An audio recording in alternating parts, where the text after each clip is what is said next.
a mental fucking hole. Wants to see the maggots swallow up my soul.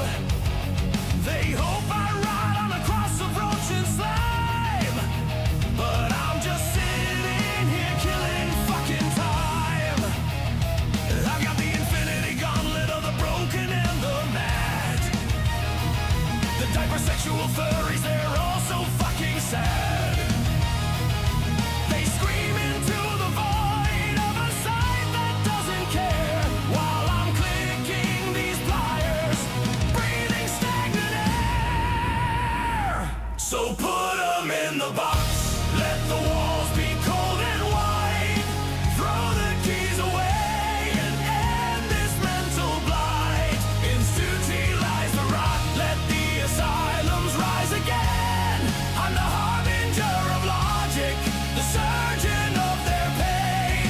The world will be a paradise, a clean and silent land, when every screaming retard is dealt a heavy hand. Yeah, put 'em in the box.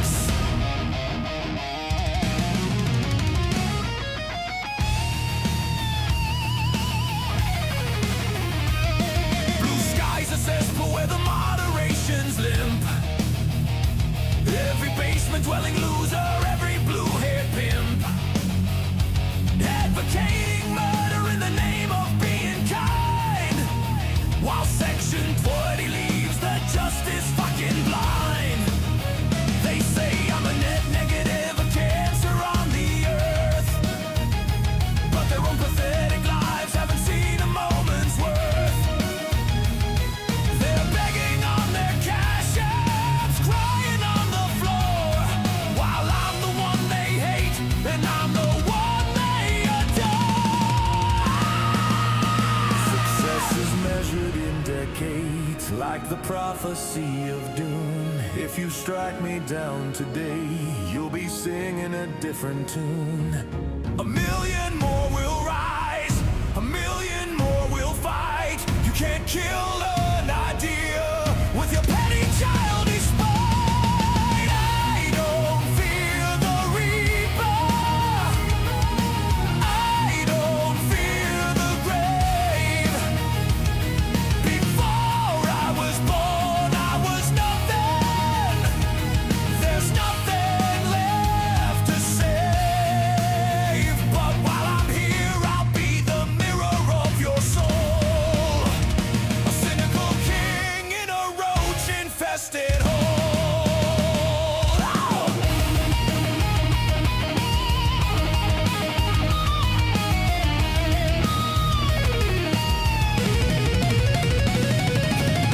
Paramount's Landman.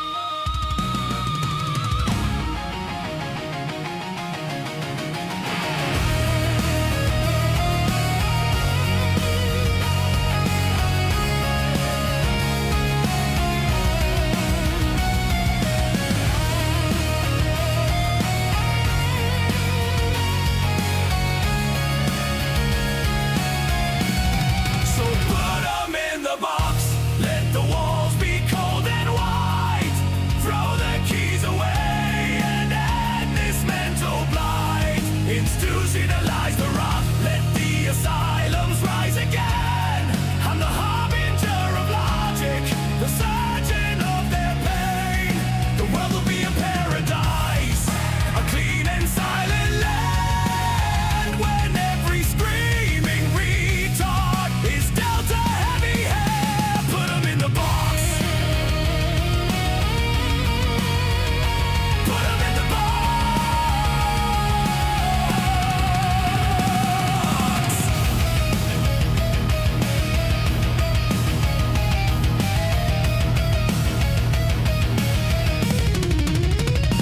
Go ahead and report me. I'm an irrelevant retard. Right. That's what you said. but you're still watching. You're always watching. It is what it is.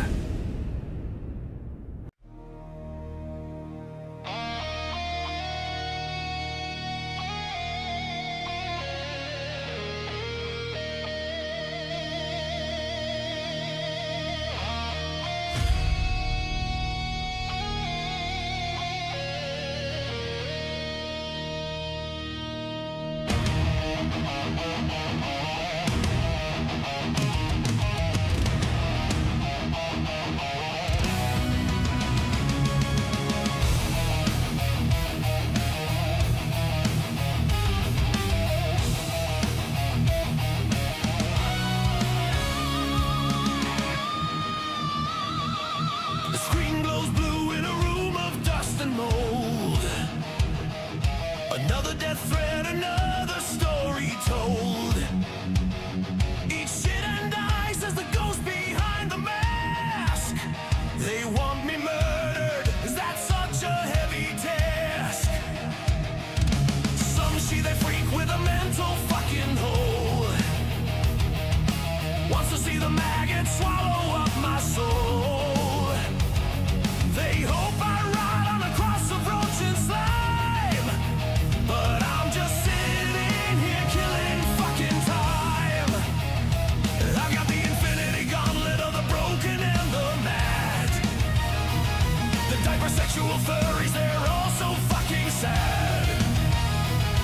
They scream into the void of a sight that doesn't care, while I'm clicking these pliers, breathing stagnant air.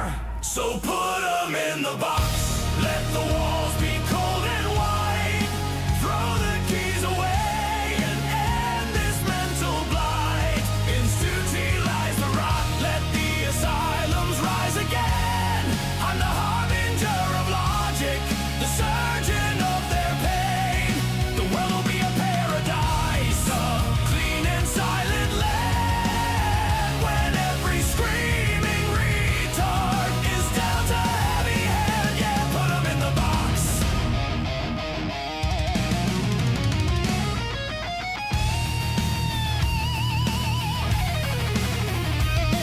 Blue skies a cesspool where the moderation's limp.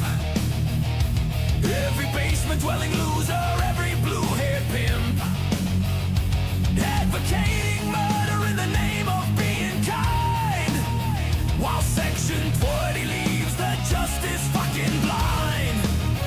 They say I'm a net negative, a cancer on the earth, but their own pathetic lives haven't seen a moment's worth.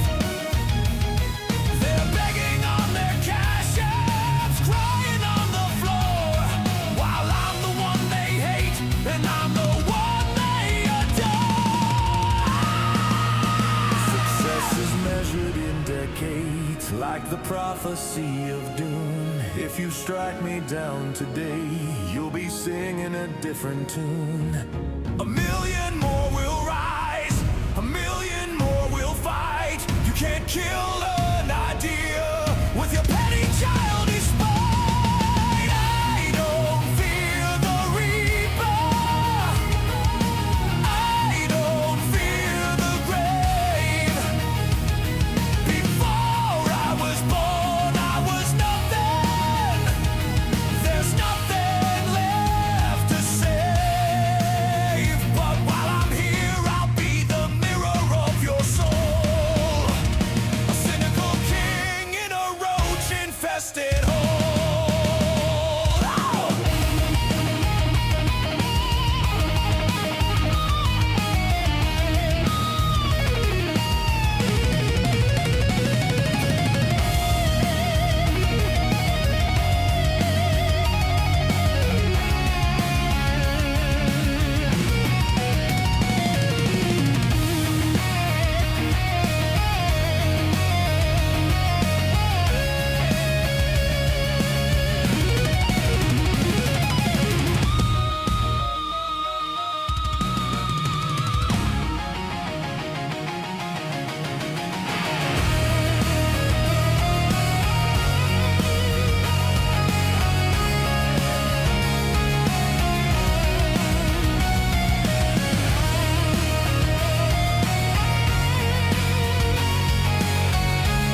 right.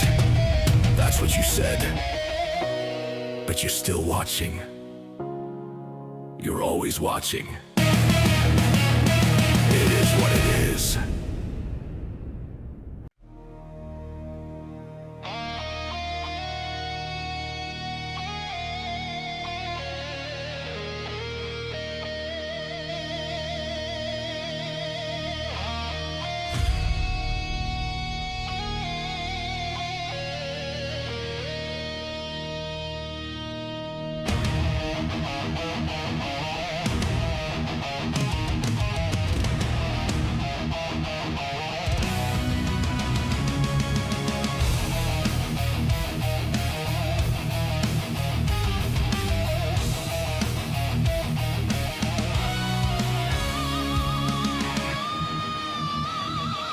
The screen glows blue in a room of dust and mold.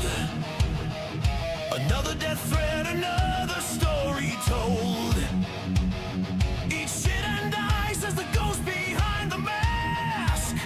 They want me murdered, is that such a heavy task? Some see they freak with a mental fucking hole. Wants to see the maggot swallow up my soul. They hope I ride on a cross of roach and slime, but I'm just sitting here killing fucking time.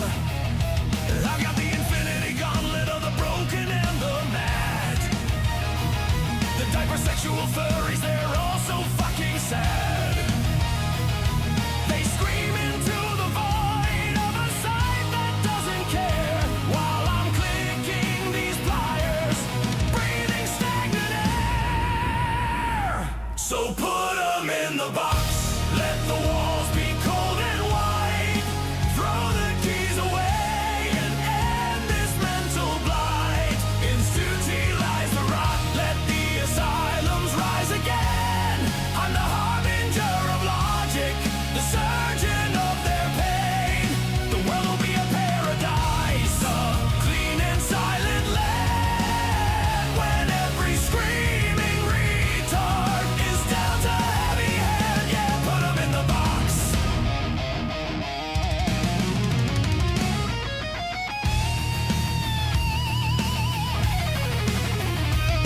Blue skies a cesspool where the moderation's limp.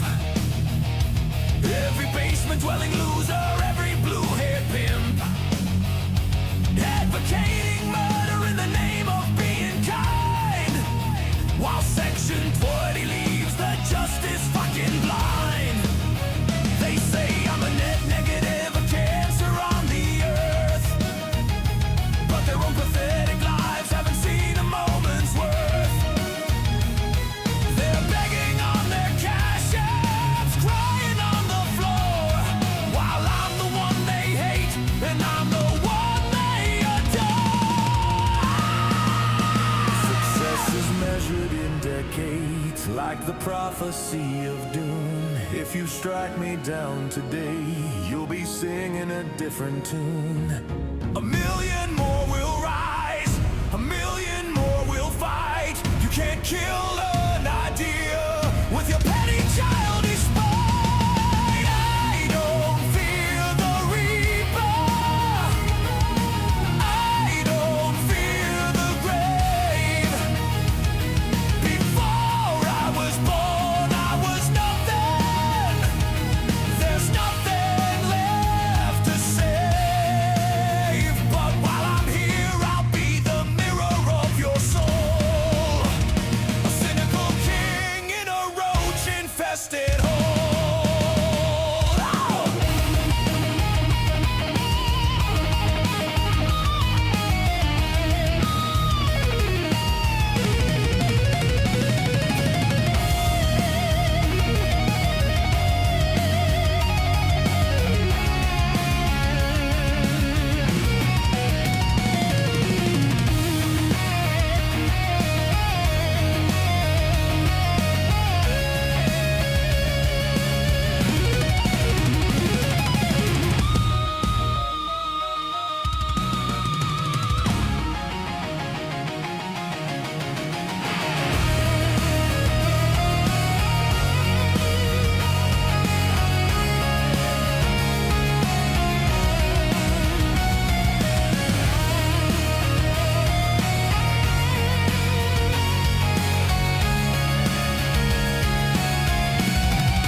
right.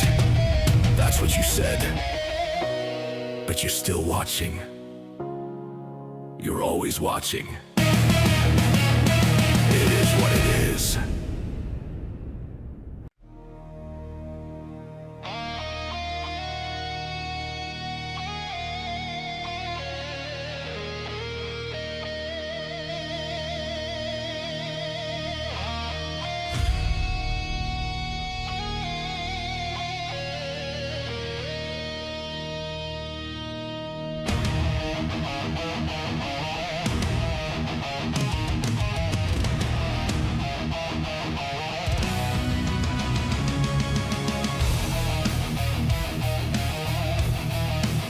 What up, everybody?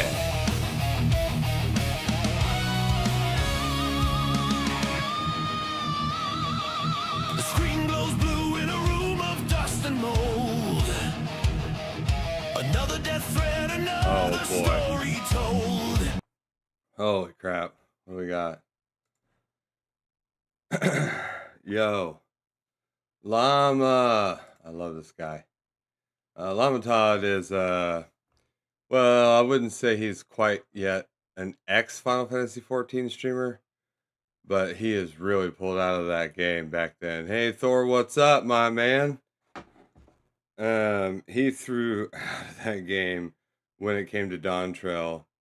Wooklamot was just nothing to be excited about. So he's tweeting now, Dark Timeline, version of Asmongold. Okay, I will not allow an agent device in my home, because if you do, you will be met with lethal force. Bro. I mean, that's the Dark Timeline. I get you. I love Llama. He's awesome. He's a huge fan. You know, it's actually really interesting. Asmongold saw Todd's story about the Final Fantasy 14 crash out. Because a while back, he put on this post. You guys got to see this. He put on this post. Where's it at? I bet you I find it.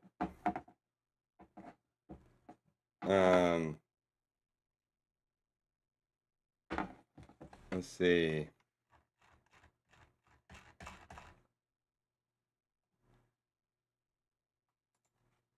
You know what?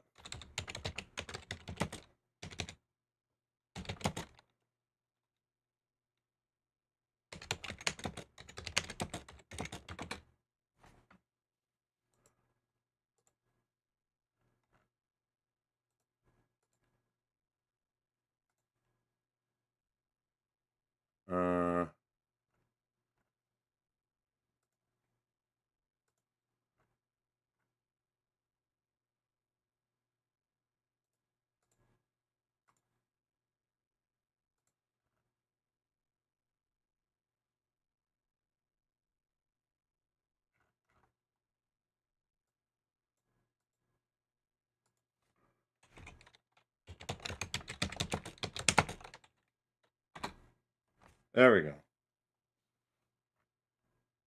Yeah, this is it. This is it. I should be able to find it now.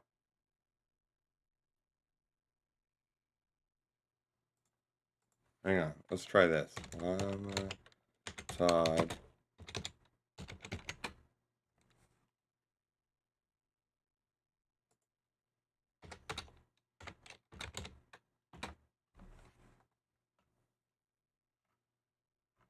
There we go. Oh. A major Final Fantasy 14 Discord mod making the fine decision to pin that vile message. And the message was, oh yeah. Not that. Would seem that Mr. Prove Me Wrong did not prevail. Yeah, that's not it.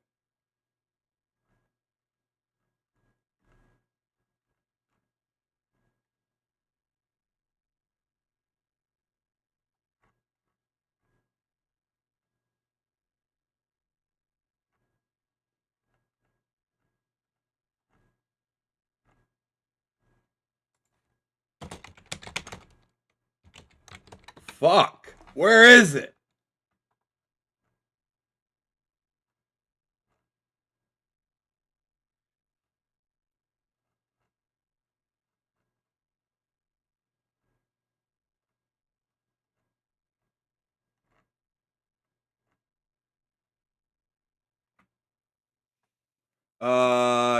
Yeah.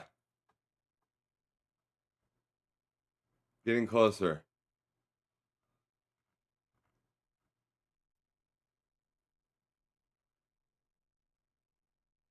Yeah, oh, this is, oh, God.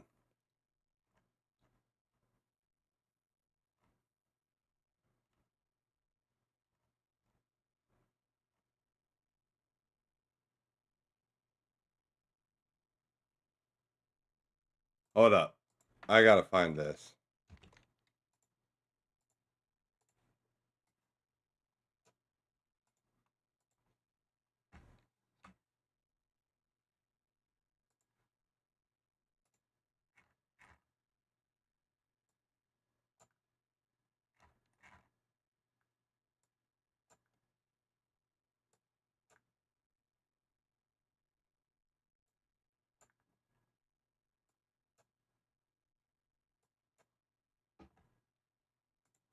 Um,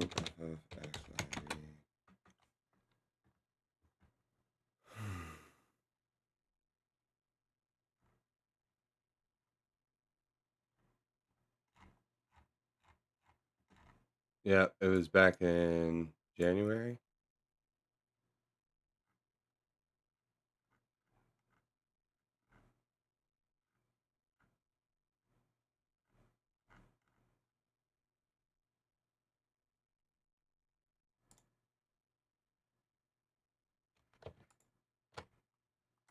There it is.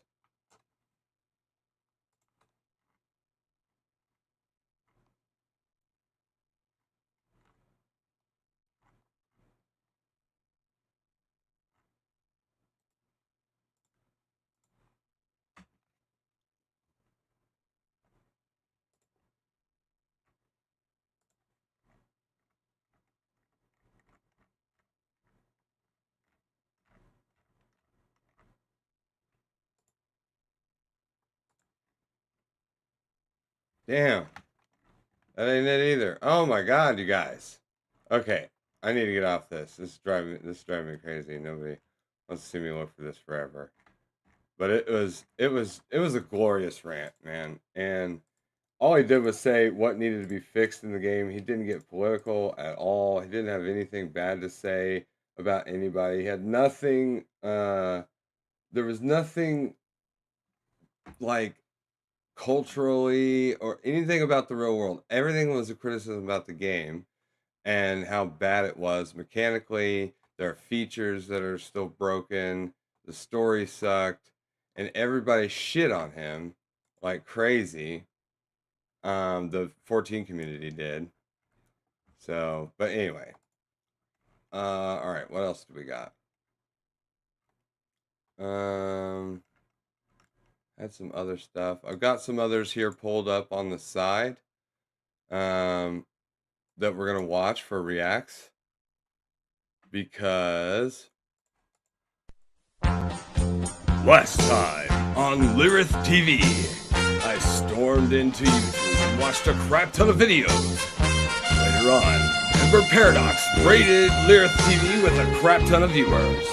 Everybody was having fun. We watched a Nick Shirley video. Everybody realized just how retarded the left in America really, really is. My power level increased. My viewers increased. My followers increased. Will it be enough? Will it be enough to save the world from the leftist retards? How many people do we have to put in the box? No one knows the answers to all of these questions, but sure, we're gonna find out at least some. So find out this time on Lyrith TV.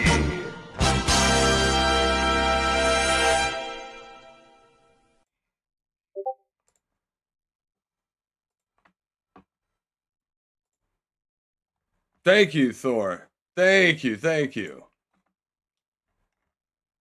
All right. Oh, wait, hold on. We're going to watch that for sure.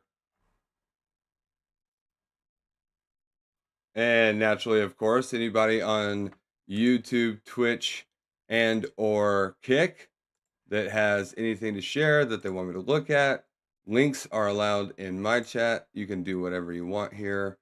And everybody's pretty chill about it. Mods aren't going to ban you. They're not going to knock you for anything like that. So everybody, we have a lot of freedom and leeway in this chat. So, Ultimate Crusader on YouTube. Hello, hello, hello. Good to see ya. My trusty YouTube viewer. I love it. Good to see you. Wait, hold on. Okay, nope. Well, I mean, until Squadron 42 comes out for Star Citizen, nobody's. I just feel like the 90% of anybody who's ever bought or paid into any of the Star Citizen stuff, right? From the earliest days to any time now, right? No matter what they've done, if they got any of the packages that give them Squadron 42, it doesn't matter if they have access to the current alpha or the persistent universe. Nobody cares. Nobody plays that. And I mean, there are, it's like, a couple hundred people a month, but that's nothing. And people are waiting for Squadron 42. That's the main thing that they, at the very least, that is the thing people want. No Man's Sky. No, I've heard a lot of good things about that game, how much improvement it's had, all that jazz. I'm pretty excited about that. Oh no. I can't watch The View. Have you guys ever seen The View? Have you ever seen these retards? And it sucks too because I love Whoopi Goldberg in like Star Trek, Next Generation, the old days. You know what I'm saying? Uh-oh. Okay. It's older. Oh, more Pegasus. All right, we can leave with that one for sure. Actually, let's lead with this. I forgot that I It's got shorter. accused of being a pedo that dated a 17-year-old and flew her out. I totally like there are so many things going on in my life that I just totally forgot about that. That was like 5 days ago. Asmongold has a very clear defamation case that he should pursue if he decides that's worth it for himself. Wow. Of course, his legal mind. Star Trek Generation was peak. Next Generation was peak. Yeah, Elrich. Also Deep Space Nine. I love Deep Space Nine. So we too. teach you to be your own judge. I'm Andrew Esquire, American attorney living over here in Asia. And this is a fast fact video, the quick and dirty version of the latest in legal news. So let's jump right into it with our PowerPoint here. In case you guys aren't familiar with Asmon's defamation roadmap. A little bit of a big streamer, and he's got enough clout, enough power, enough resources to actually go through. True. Yes, he does. And we're grateful for that, Asmon. Truly. With the lawsuits. And this puts him in a much better and bigger position than he would be elsewise if he was somebody else other than Asmongold. But because he is Asmongold, he has this golden opportunity to I did see the legal mindset video that you shared with me the other day, Sid. And so I'm guessing this is the same one, it looks like. But this is Asmon's reaction, I take it. A defamation lawsuit. So let's get into it. What are the parties? Well, I could just sue them for content. Yeah, true. Yeah, even if it doesn't go anywhere, the content revenue would probably pay for itself. That would be funny. It would be. It'd be funny to imagine that. Like you farm a lawsuit. And it's going to cost all this money. But the fact that you're farming it off of, maybe it wasn't you, Sid. It could have been, it was Shirtugal. But yeah, imagine that. You got this lawsuit you want to do. It's going to cost a crap ton of money. but you just farm it on your YouTube channel, and you're so big that the revenue from that just pays for the lawsuit itself or more, or still makes a profit probably. Do. Plaintiffs Bro, that's are both pretty Asmongold peak. and the person that was actually defamed as well. Yeah. Case, the streamer over here, you see her here is Asmongold's Case. They are collaborators. They are, as far as my research went into this topic, just friends. They never appeared to be a. Guys on YouTube, for the VOD Squad, remember to like and subscribe. This is Asmongold reacting to the lawsuit video, the quick facts video by Legal Mindset about people defaming him, calling him a pedo. It was not good. And bro is just sitting here loving it. He's enjoying. And I've said this already during the live stream. Please join us at kick.com/TV. You can join the chat, all that good stuff. But I was just saying, bro could probably farm this as content, the lawsuit, right? And then no matter what it costs, the profits from the loss from the YouTube content probably pay for the lawsuit. Dating, etc. But even if they were, that wouldn't be a problem, as we will show here as the facts go on. So the defendants, well, they're really accounts, rather anonymous accounts on two different profiles. They're not really anonymous, though, because it was a verified profile. Really probably isn't anonymous. Files on X, formerly Twitter, Charlotte. and of course on Reddit. We see some kind of usual suspects here. If you guys have been following the coverage from Ethan Klein, you know about the lawsuits, the Jane and John Does of Reddit that are being sued in the Klein lawsuit. This is very, very similar, where we have anonymous accounts that would be identified. Now, in a recent video, Asmongold did say he's already got the name. This is actually crazy to say about somebody, right? Crazy to say. I'm thinking, like, you know, I'm already in a lawsuit, right? I'm already in a lawsuit. I'm already regularly talking to lawyers. Maybe I should sue this guy. We just make stuff up now? That's a serious accusation to tweet with no receipts. No kidding. To my lawyers next time I have a meeting with them, then I'll see kind of what's actually coming right up, by the way. It's coming up very soon. Wow. Okay. It's so cringe to see something like really that funny, happen. guys. Now that's relevant because maybe there's some other information he wants to get through a subpoena from X or from Reddit. Oh, I don't think but I need if he's much. already got the names, that's more than half of the battle. I don't have their names. You'd have to subpoena the names, but that's super easy to find. Yeah, probably. So essentially, Asmongold has faced baseless PDF. I hope he does it. Saying PDF, it's a win-win. Friendly allegations in True, early Elrich. January 2026, stemming from a viral X post which falsely claimed he was dating streamer Case when she was underage. She was not underage. That was a falsity of that post. Her age was misrepresented as 17. Yeah. By the way, it's not like she was 18 or 19. She was 23. It's not even she was close. over 20, right? Not over 30. Honestly, like, for her, I bet this is kind of a compliment, right? I mean, a lot of women like to look younger. I mean, shit. No hag maxing here. The post had over 130K it's kind likes of a compliment. and was engaged with by millions of people before deletion. I'm going to show you that post in a second. Asmongold has called the allegations completely false. No, she said she was 25 on alleged, misrepresentation of age, etc., completely false, and threatened defamation against anyone spreading that misinformation. So not just the OP, but other accounts. And there were other accounts. There are other accounts that still have that information up I could nowadays. do that. Defense of the poster. Well, there really is hard to defend this guy or girl, whoever it is. But they say, hey, we deleted the tweet, but not before it was viewed by millions, not before the harm was done, and not before others reposted it on X and Reddit. So that is a very, very weak defense. And also, it's important to keep in mind, too, that the person deleted it after I made the video. They deleted it like 3 or 4 hours after I made the video, talking about maybe suing them. So what they did at that point is they deleted something for potential evidence that they knew could be used for evidence preemptively to avoid it being used. That's spoliation of evidence. It is. It's against the law. And they knew that like after they saw the video. Proof of bad intent? Yeah. looking at it from the side of which side the burden is going to fall more on, and that's on the defense at this point, because unless you've got some secret proof, this looks like a very clear-cut, bulletproof defamation case. In case you don't know, here's the original post, and of course, this is false. So this is false information. So this account, which once again, I'm not going to try to signal boost. I do look like such a fuck. I look like the enemies that you kill at like level 3 in The Witcher 3. It's like at the very beginning in like Novigrad or wherever the fuck. Like it's like you go out to the fucking you know, to some abandoned house or to the swamp, and like there's me. I'm there.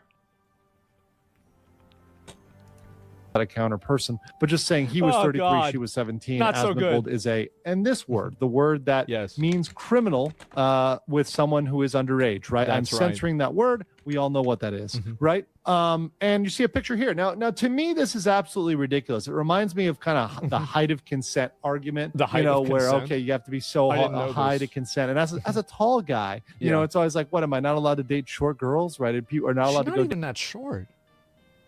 She's really not. She was that short. Yeah, what do you mean? Yeah, I'm a pretty tall. I'm like around 6'3" or so. She doesn't look short to me. So I'm gonna be honest. But like, yeah, she's about average height. Down, and it always is the kind of meme of 5'7" guys versus 5'7" girls. It's much different if it's a girl, right? The girl's super tall. 5'7" guy is a shrimp, right? You're not allowed to date short guys. That's right. You're not allowed to do it. No, but illegal. it's kind of a ridiculous argument. And frankly, if you look at this girl case here, and you see a child, you are the problem. The problem is not the person who is dating this person or friends with this person or whatever. You are definitely the problem. And looking at the particular evidence here in Uncle Mindset's evidence locker, I would say that a lot of evidence makes me believe this is not an underage person, just based on basic appearance. But hey, that's me living over here in Asia. I want to know what you guys think in the comments. Man, how about that, guys? That's just too bad. That's too bad. Google says you're 5'10". Google also says I have the same birthday as Adolf Hitler. Below. Now let's go to the argument. The original poster, now deleted, is the best target. He's the best target legally, and that's the person that the majority of the blame could be falling on. Other accounts repost the same information, and they can also be at parties. But here's the thing: many of these people are probably going to be judgment-proof. So yeah, there's nothing you're going to be able to do against them. Yeah, you only go against the original people, and then other big people that are posting it, and they have like a following. Yeah, of course. Purpose of this lawsuit, the key of this lawsuit is to set a precedent. That's very similar to the Klein case, setting a precedent regarding the retrieving information on anonymous accounts on Reddit. In this case, for how much I've always talked about how I love public executions and I love making an example out of people, it would be hypocritical for me to not do this. It would be. It'd be hypocritical. Oh my gosh. Yeah. Forgot to take down my banner there. You don't like white women? Where did that come from? Don't like white women? What? Be setting a precedent for the use of this word, right? And the ubiquitous use of this word on platforms with no patrolling, the last one before that was white. Nothing else. People have been using this word, and it's really harmful because it is defamatory and criminal. So Asmongold would be able to subpoena people on X and Reddit, similar to the Klein case, for both user data and preservation of evidence, and it's best done ASAP. There's a short statute of limitations on this, only 1 to 3 years, so he's got to get moving on this within the next year or two. The law does prevent direct suit of X or Reddit, which is under Section 230. Well, of course. I mean, everybody knows about Section 230. I obviously, on this channel, if you've been watching it for a while, have a problem with that. I do think some of these 230 protections should be lightened up. Now, you can't be thinking like that, Misa. Can't do that. Because that's the that's the Karens. Absolutely. That's what they do. Like, these websites have way too much credibility, and they have way too much privileges, and they don't have any degree of accountability. I don't think that they're acting as a platform whenever they're openly enforcing and editing platforms and having a million rules based off of like their own political viewpoints. I think so. Charlotte, over on Twitch, I do not, unless I known you in my community for a really long time, I do not just accept Discord invites for just I don't do that. I agree with cases him. like He's right. these You can where join they my failed Discord. It's to linked in the protect against pinned in a the very message. common thing. This is something that is known. These 230 lawsuits, Yes. the 230 protections have prevented lawsuits from use of these words, and this word is very harmful to people. Absolutely. It causes huge reputational damage, and we're seeing some precedent in the Klein case for these type of subpoenas, and I hope perhaps increased responsibility on the part of the platforms. Last, there's also the possibility to file it as a John Doe lawsuit. Yeah. So even if you didn't know who it is, and Asmongold does say he knows who it is, but even if he didn't, he can No, you have to subpoena the information. seek the identity through a subpoena of the ISP, the internet service provider, and seek damages for reputational harm, Yeah, it would take 5 seconds instead of 3. stress, economic losses, things Yes. that would be very Read the comment section of the video. I will. Now, my judgment, my ruling on this far is that Asmon is large enough to force changes, right, on the platform, to the platform itself as a result of legal action. Internal compliance departments, that is within these platforms, would be forced to take actions regarding unsupported criminal Man. allegations. So what that means is when people are jumping on these platforms, Man. whether it's X, whether it's Reddit, etc., and they're making these criminal claims, about they're saying that? this person's a criminal, Fat? maybe these platforms have to Is that vet right? that. We're not saying you're calling them bad or mean words. No, you're Yeah. putting a criminal allegation against them. You're not just calling That's them a mean lot. doo-doo head, right? You're going beyond that and saying this person is a criminal. Because remember, calling someone a PDF is a criminal allegation. Right? It's very, very serious. So serious that, in fact, the algorithm doesn't even like use of that word. Right? Yes, true. If Asmongold is mentally and financially capable, because remember, this is extreme stress. It's really bad for him. Yeah, true. It is a lot of stress. That's the one thing that if he was gonna be, if he just didn't want to take on any more of this crap, Mental health is The thing with me is that if I have the opportunity to do something that will have a negative effect on another person that I don't like, yeah. I don't know if I'd ever get tired. I never have before. Never in my life. That's what I live for. I do. really financially costly. But I think That's the he's got the spirit, money. yeah. He seems solid enough so far. I think Oh, it yeah. would be a net good for him, for the internet, if he actually did pursue this, if he did actually set an example of Yes. this person and say, hey, you cannot do this. It's up to him, as it is going to burden his life, even if all the conditions are in his favor. But I do think he should do it if he feels he's up to it. That's my take, guys. What do you think? I want to know what you think in the comments below, and I'll catch you on the next one. Thank you, man. Appreciate it.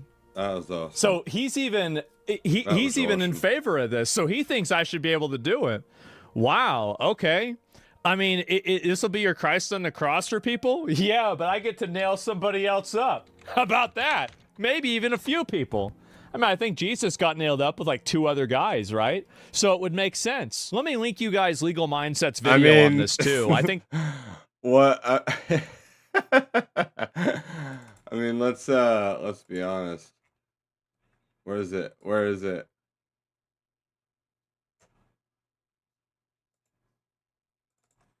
There it is, boys. There it is. this is funny.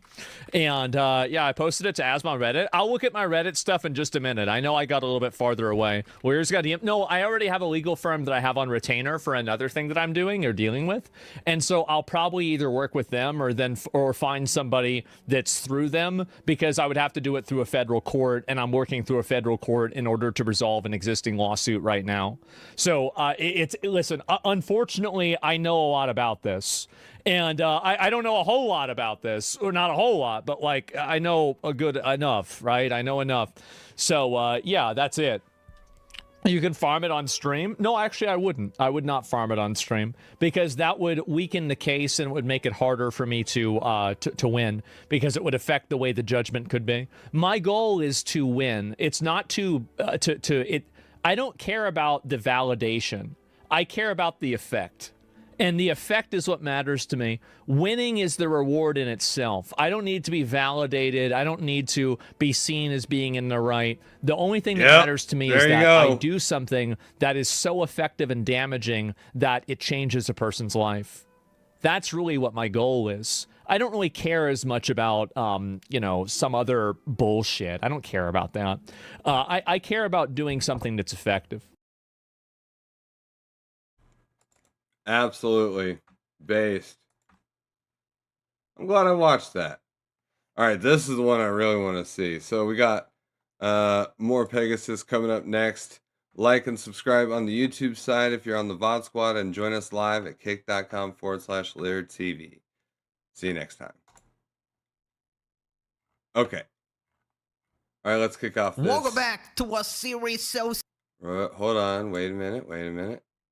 What lawsuit is he going through? That one I don't know. See, I thought that it was over the thing that they were talking about with legal mindset, but he's apparently already going through lawsuits that's not that. And so he was considering suing for defamation on this particular issue. It doesn't appear to me yet that he's made that decision. You know what I mean? So I guess we'll just have to see. All right. Setting up for the next recording.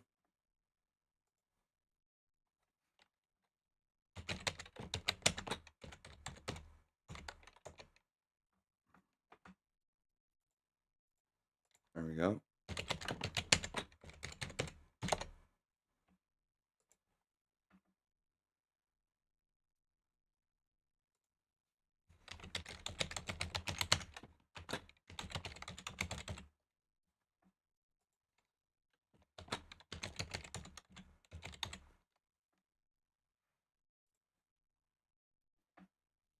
There we go.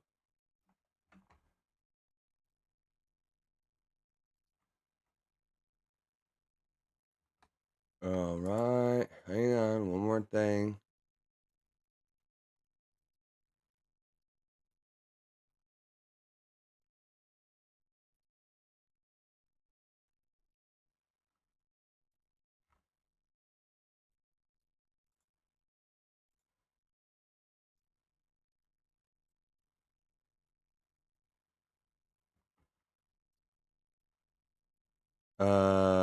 No.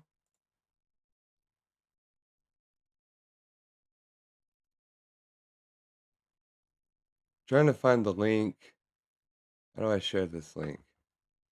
This is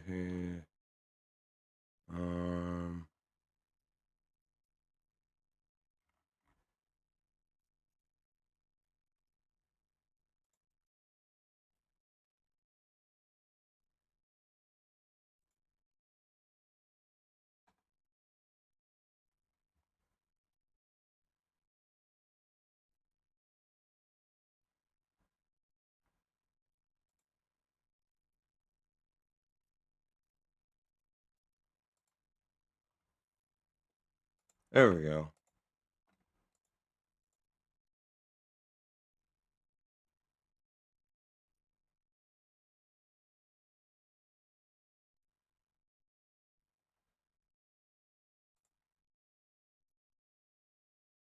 Got it. No, not it. Damn.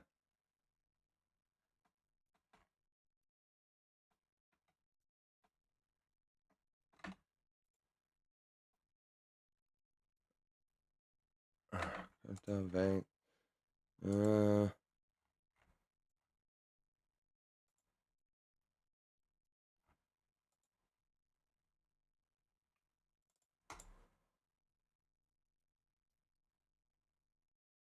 Guys, how do okay, I'm just gonna have to let's go. All right, let's set up the recording here and let's just go. 3, 2, 1.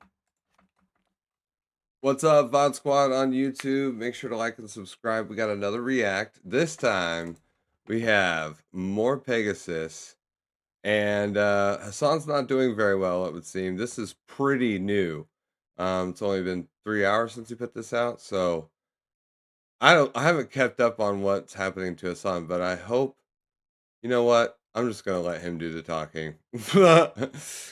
Let's get Welcome going. back to a series so socialist. Even Hassan subscribed. In today's video, Hassan is now claiming that Asmon is pretending to be working class and that he's the one who's always been honest about his wealth. He's now claiming that 100K is a working class salary. A chatter calls him out and he is not happy. Hassan has encountered a Chinese Asmongold fan and instantly calls him a Chinese spy. Bruh, Asmon has responded to a compilation of Hassan constantly flip-flopping between claiming he's broke. The daily Hassan crash out continues. He's comparing America to Iran, implying the oppression is at comparable levels. Delusional. He's once again beefing with liberals, refusing to admit he's ever wrong. Professional regard Sneeko is back calling out Hassan for being a hypocrite regarding genocide and not actually caring about innocent lives. The Reddit mod is back trying to destroy Charlie or Moist Critical and is responding to his video. He's asked to provide proof for his claims and he doesn't feel like it? Classic Redditor. Subscribe or you get the Diddy Pica special. You're not cooked today but actually steamed. Gotta have some variety in your meat preparation. Let's up those numbers!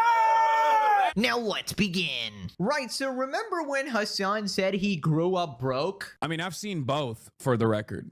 Because I was dead broke. Uh-huh, sure. Yeah, right. People would be like, yeah, because you're a fucking loser. People think that, like, I just fucking was born this way. You know what I mean? I always was this person. I always had this $3 million home. Like, it's just so dumb. And then he doubled down on that about 10 different times. And then recently tweeted the exact opposite, saying that he always grew up rich. Well, apparently he's back pretending he's poor. We literally have Schrodinger's wealth now. It just fluctuates based on his mood. Hassan says he's not LARPing about his financial situation, unlike Asmongold. People think Asmon is working class. It's the same principle behind Asmongold, right? Like, after seeing so many of his fans respond to, like, Cutie Cinderella being, like, an out-of-touch millionaire white woman or whatever, I realized people think Asmongold is working class. Like, people have falsely believed that Asmongold actually is representative of, like, the common working class individual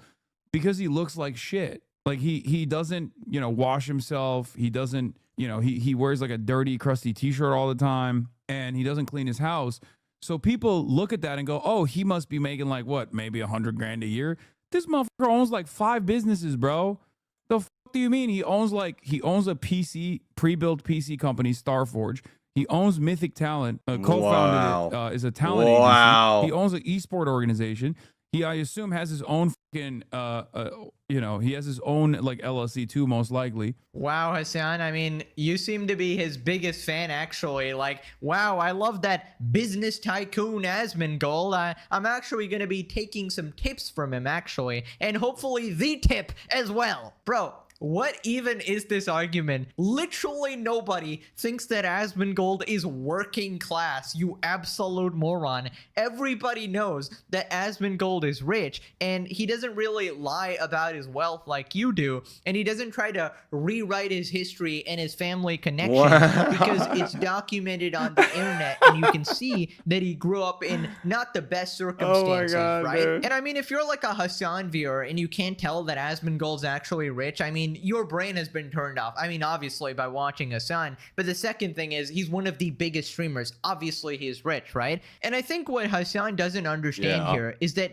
being rich doesn't make people automatically hate you and think that you're out of touch or something. That is your personality, okay? That is your personality that is making people think that. People think he's relatable because he doesn't live like a luxury lifestyle and he doesn't act like it either. But nobody's actually fooled or under this pretense that, oh no, he's actually broke because he's eating like a $2 steak. Right, so then a chatter calls him out for thinking that 100K is like the average salary and is like working class. 100K a year is hardly working class, Hassan Abi. Just say $100,000 a year is fucking working class, brother. What are you talking about?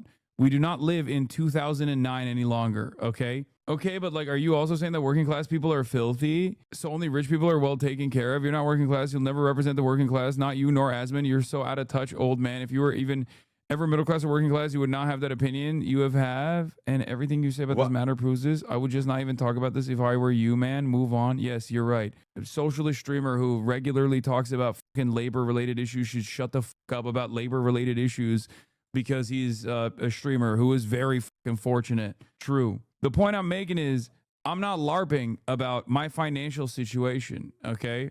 You know, that's it. Of course, I'm not LARPing, he says. Bro, you're constantly trying to rewrite history, trying to say that you were broke when you were literally Froggen size and riding horses torturing the poor things. And we all know your family connections with your billionaire dad, multi-millionaire uncle, landlord mom. Oh my God, Buying this bullshit, no. bro. And since when? Since when is 100K working class? What the hell is this guy talking about?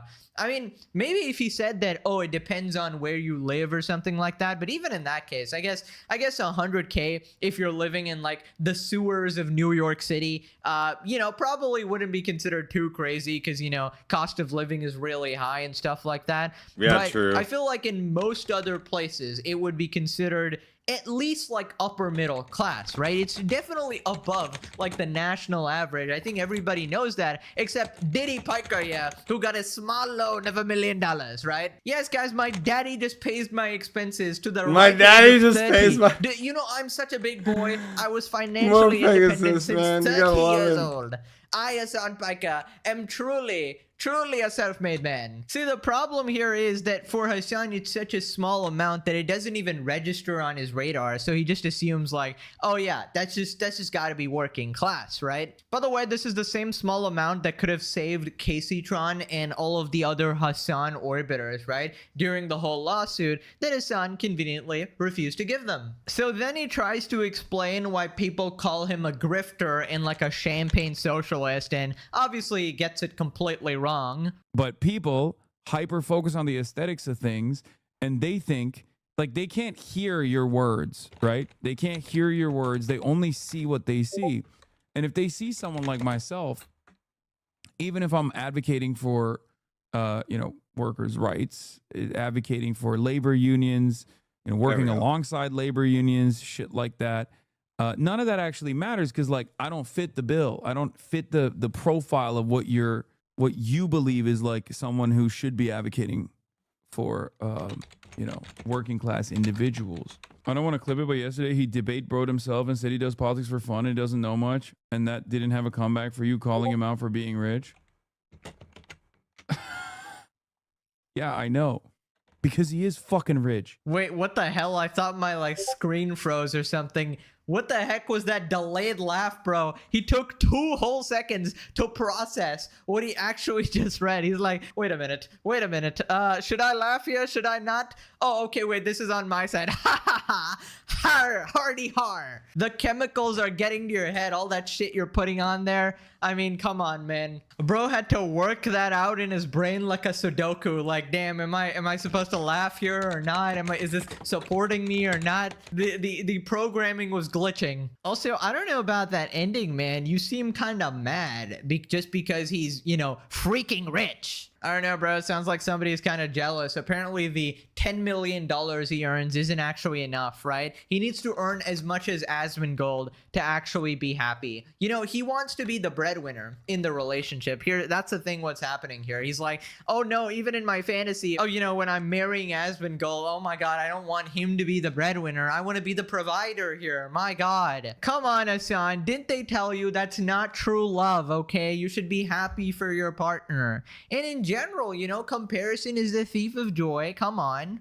Also, why does this guy keep pulling up pictures of Asmon's old room? Like, that's not even how it looks anymore. He's actually cleaned it, right? So maybe he's just thinking of the memories. Like, you know, we were totally in love. We slept together there. We had many a date night at that house. So I don't know. He's trying to hold on to those memories there. People responded, you can tell how much out of touch Kami Hassan is when he thinks working class is 100K a year. Try half of that, buddy. Another yikes. Always post his screenshot. Always always post a screenshot. I love how in the middle of this, we just have iDubbbz with 100 viewers. Doing great, man. Really the white Hassan here. Just, you know, a little bit off. Wait a minute. Is this a legit channel like Asmongold 24/7? Is it like infinitely playing a stream or something? He doesn't and that know. Is double viewers of iDubbbz? I mean, I'm just assuming that's what it is. He doesn't I know. want to go to the fucking Twitch website and get 5 billion ads, but Yeah, holy shit, Asmongold that started would be a embarrassing. 24/7 Hassan, channel. you got a body pillow of Asmongold? You talk about this dude more than anime fans talk about this. He's got a body pillow of him. Are you The kidding? waifus, there's no way you don't. Everyone knows how much money Asmon makes. People like him because he doesn't shove it in your face, you freaking lolcow clown Hassan.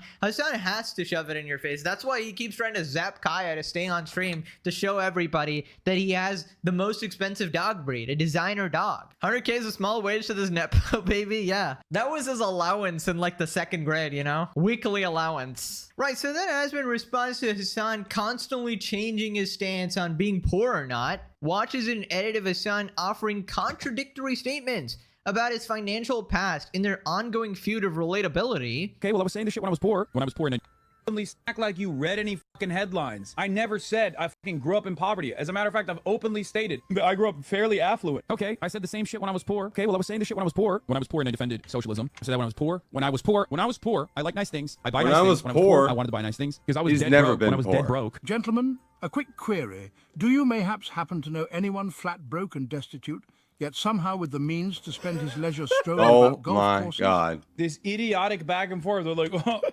Man, how about that? He gets so mad. Which one does he go back and forth on more? Whether he's white or not, or whether he grew up poor or not? I mean, it's really hard to tell. It is. Because there's so many different examples of this. He's trans broke. Yeah, he's trans broke. Yeah, both. I don't know. How do you do this? What an idiot. What a dumbass, man. Whenever it's convenient, yeah, I guess so. Who wants to grow up poor? Well, people want to pretend like they did so they can pretend like they're relatable to other people that actually did. And again, this is true. Shit. Nobody who had pole lessons as a kid grew up working class. And no, you didn't. Schrodinger's wealth, back at it again. So he's rich when it's convenient, poor when it's actually convenient, and when he wants to appear relatable to his fan base and stuff. I mean, just another one to add to the collection of Diddy Piker lies. And what I love the most about this is that nobody else has to expose him, right? It's always him. It's always his own words from the past, and people simply have to bring up his own words. And that's what I often do in my videos, just play back his own clips. It is him exposing himself. Absolutely tragic. I think I found Hassan Paika's house. Ay, ay, ay. As was the best editor, as usual, Hassan lying constantly. Everything about Hassan is a lie. Like how he needs all these puff pieces to maintain his image. Carried by looks and this nepotism family. Hassan so poor he went to Miami, one of the most expensive private universities, before he flunked out and went to New Jersey, lol. He's lost in his lies. That's the thing, when you say one lie on the internet and you gotta compensate with another 50 trying to cover that one up, that's why it just never ends well, and you should just probably just tell the truth at that point. Right, apparently they're beefing on Twitter again. Asmon ratios Hassan again in their ongoing feud over who's more relatable to the average American. So Dexerto put Asmongold says not hiring people to clean his house makes him a normal person. I just want to live like an American. And yeah, I did call this out as well. I thought like, hey, that wasn't the reason why he wasn't hiring people. It's probably because he was just lazy too as well. But still props to him, because this is no longer his room, right? He did actually clean his house, and he didn't hire someone to do it, but he did it himself, which is commendable. And Hassan is stuck in the memories. Does this guy know that normal American people clean their house all the time? What is this insane LARP, man? Is this the only thing making his fans think that he's relatable? Is the fact that he lives in filth? Actually, no, because that would be not relatable, because I would imagine most people don't live in filth, okay? This is not the average American's room, believe it or not, okay? This is a very fringe special case that is people like Asmongold or XQC who, you know, live a very unique sort of lifestyle. So I don't even know why this point is being brought up that, oh, living in filth makes you relatable. It really doesn't. So Asmon responds with a seal meme and ratios him. How does Hassan, with his fancy degree, well, actually, it's a communication degree and a poli-science major, it's a double major, or like a double degree, I don't remember, not understand that Asmon is relatable because he has the most average American opinions? If you took the average politics of every single US citizen, you'd land on something much closer to Asmon than Hassan. Well, maybe it's not even the exact average or anything like that, but it definitely wouldn't land on Hassan, let's say. The average American does not support terrorists. The average human does not support terrorists. Hassan is more relatable because most Americans are pro-social. It's really that simple. Asmon made his own corner with more anti-social viewpoints. Yeah, this just did not end well. The perpetually online crowd, like Reddit users and soy latte sippers, tend to be more aligned with Hassan's views. And more blue-collar people are aligned with Asmon's. I'm an electrician and I listen to Asmon. Nazis get more likes on Nazi website. Okay. Bro, I swear this guy's an ultimate bot. Like every time, always glazing Hassan. I'm not usually one for internet drama, but passively watching Hassan spiral into pure obsession is entertaining. Well, it's time to join the legendary series. Moving on to Hassan encountering a Chinese Asmongold fan. Now, reminder, he actually found some of them in public as well in China, and he was baffled because this was supposed to be his land. He's the communist glazer, but he didn't realize that the people actually have different opinions than the government. Apparently, the brilliant political commentator could not put that together. Yeah. Yep. Like, they know fucking Asmongold and shit. That's so strange. Yeah, no one from China should know who Asmongold is. So anyways, he refuses to believe there could be a Chinese Asmon fan, and he calls them a Chinese spy. Yeah, man, totally normal. Hassan encounters a Chinese Asmongold fan. This mofo a spy. I disagree. Asmon gave me a random Chinese man an insight into America's politics. Just because a lot of his viewers are MAGA doesn't mean everyone is MAGA. Can't blame one group of people based on one dumb person, Hassan. This motherfucker is a spy, okay? Straight up. This motherfucker's like, no, it's awesome.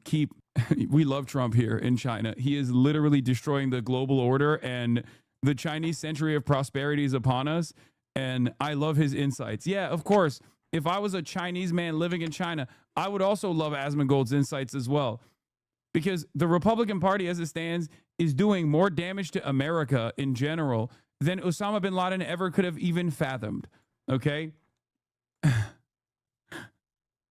Yeah. Yeah, I mean, you got him, man. So apparently he's a Chinese spy because he disagreed with you. I mean, nice. I guess let Hassan, tell you about your country, right? Whether it be Iran, Venezuela, or any other place, right? North Korea, even, let Hassan tell you about your country, obviously. No, you guys don't understand. He's read more tweets than you. Or I'm sorry. Like, Hey, mods, can you guys do me a quick favor? Refresh the stream page and scroll down below the About Me part and see if you see anything new.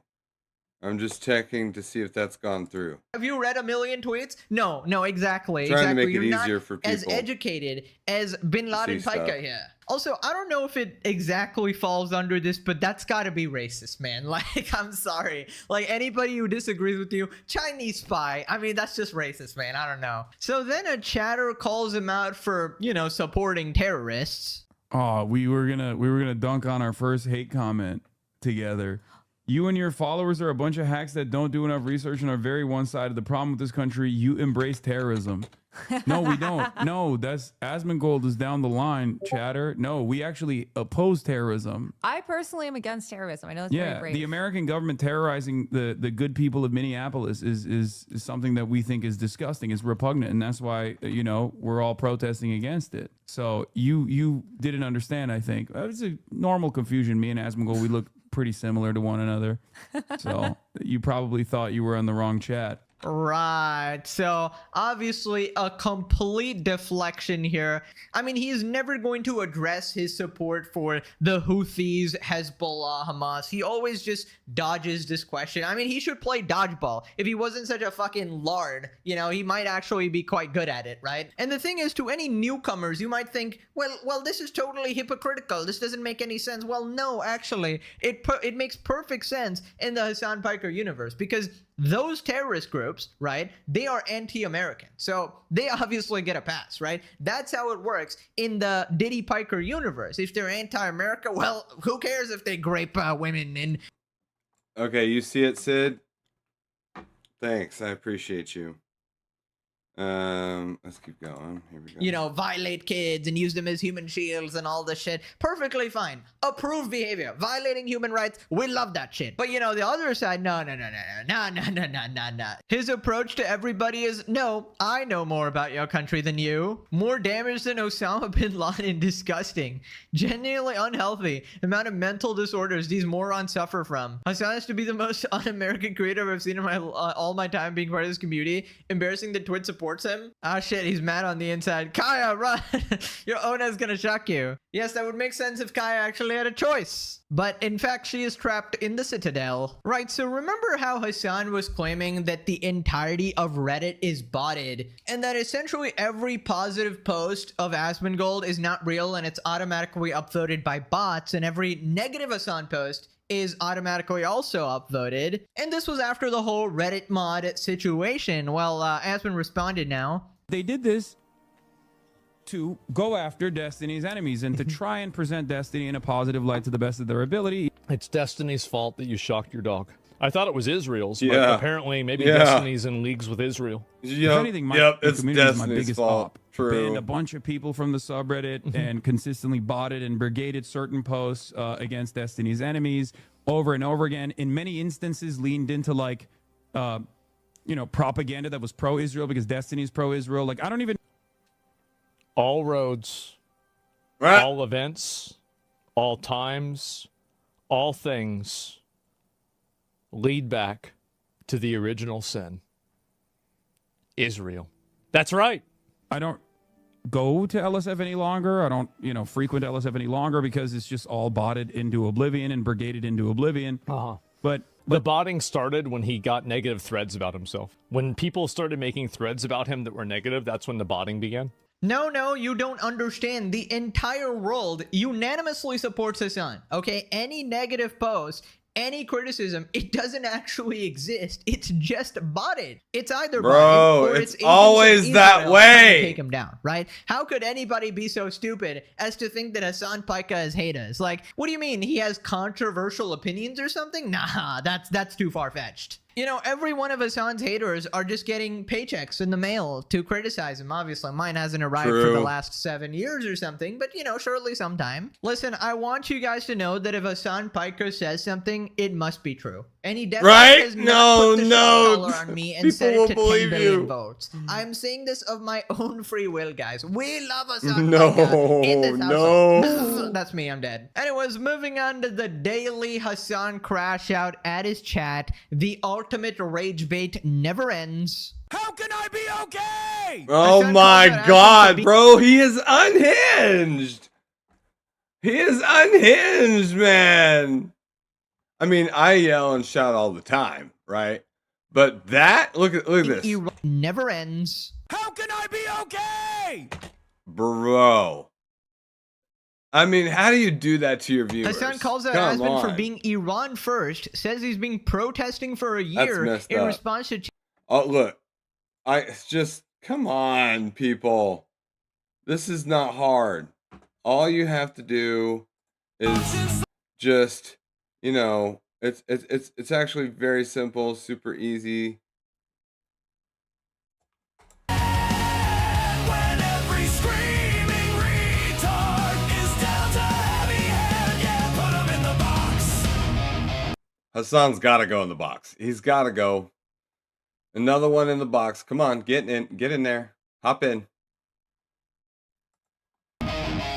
Bro, it's not even, bro, I can't. This is stressing me out. Stressing me out.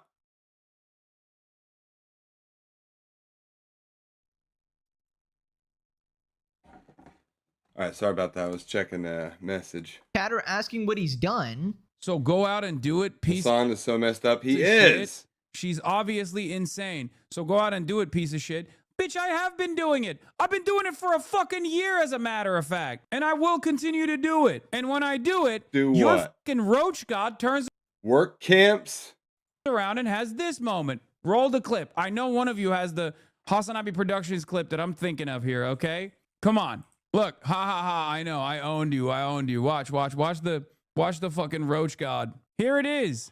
Me doing exactly. Oh my God! He can't get. He just. Ugh. I think this is cinema because he is just crashing out over Asmongold day after day after day, stream after stream, hour after hour, minute after minute. He cannot get enough of crashing out over Asmongold. I mean, really. Really. Asmongold lives rent free. Yep. Exactly. Exactly that. Last year, June 10th, 2025. But actually putting it on. Your chat is so hard for you right now. Yeah, I'm the mad one, brother. It is 1:56 p.m. Pacific time on a Saturday, and you're in the chat hate watching. Which one of us is actually the mad one? Which one of us is the fucking loser right now, you think? Oh my God, I'm from Sweden. Oh, you didn't even have to say that.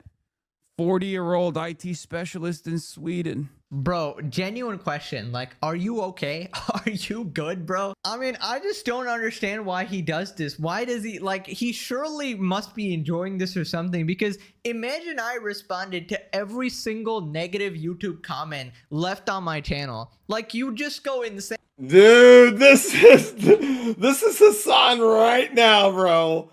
This is Hassan right now. Oh, I love it. I love it. More Pegasus. I love your videos, man. Holy shit. I can't see any more of Hassan though. I don't know if I can watch the full one. I love you, More Pegasus. Here's the link to everybody in chat. And then the link will be in the description below for the VOD squad. Like and sub, guys. Love you all. See you next one. Okay.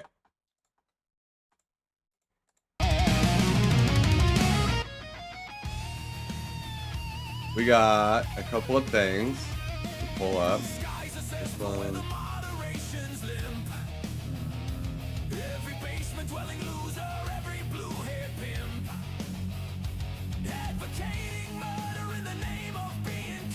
And oh, Smugglana did something.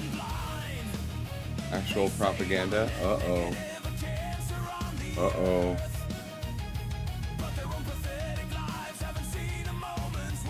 Yeah, I didn't see what Nick had, or I know what Asmongold has to say about all that, though. I really do. I've watched so much Asmongold, though, it's like kind of silly. I'm pretty sure I could, with 99% accuracy, I could predict what Asmongold is going to say about a topic. You'll be singing a different tune. A million more will rise. A million more will fight. You can't kill an idea with your petty childish spite. Bro.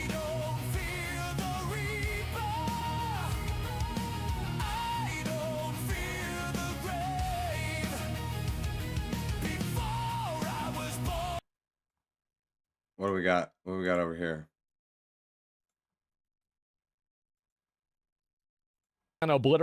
Paramount's land. Uh-oh. Okay, hang on. What's up, YouTube? Got another clip from Asmongold's channel. I love his editor. We call this one Paramount Just Dropped a Nuke. I've been watching, waiting, listening. I have been eyes open, ears open, hoping good news comes out of the Warner Brothers sale. The sale. Guys, I've been waiting on this for a long time. So I really hope this is good news. And just so you know, for all of you on the VOD squad side of things, you can join us live on kick.com/LarethTV. We do have a stretch goal and we're getting a VTuber model. Yes. Woohoo! I'm excited. I'm excited. All right. Let's get into the video and go. Paramount's Landman obliterates the pronoun argument after a show introduced a non-binary Okay, this is not about the sale. I'm kind of disappointed, but that's okay. Let's keep going. character. Oh boy. Are you Your roommate. Are you on the cheerleading team? Do I look like a fucking cheerleader? I'm pagan. I'm Ainsley. Pagan. Pagan. Like the godless religion. It's actually Latin. Means country dweller. Are you from the country? I am from Minneapolis. I could have predicted that. Is pagan Viking? Still Latin, like I said 7 seconds ago. It's a ferret. That's a long boy. It's a ferret. From the weasel family. Just getting used to your smell. Oh my God. Should we opposed to a room freshener? A toxic airborne petrochemical that I breathe into my lungs. Oh my God! So what are your No! pronouns? My pronouns? Well, I would hope that's pretty clear. Yeah, I don't make assumptions. I use they, them.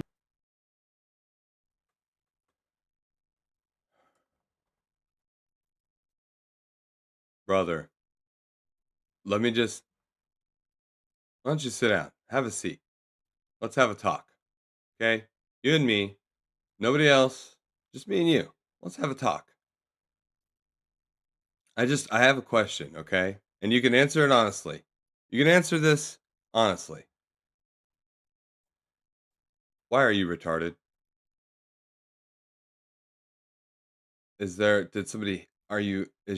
you get a head injury? Are you just that way because you have no choice? Are you choosing to be retarded? Because if you're choosing to be retarded, stop it.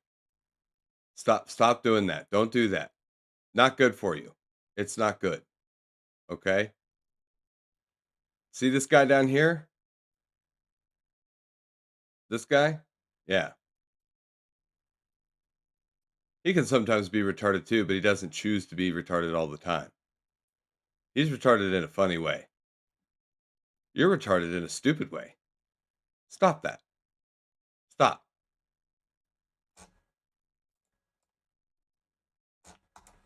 You know, I've always been curious why they them. Because there's just one of you, and those are plural pronouns. Never really.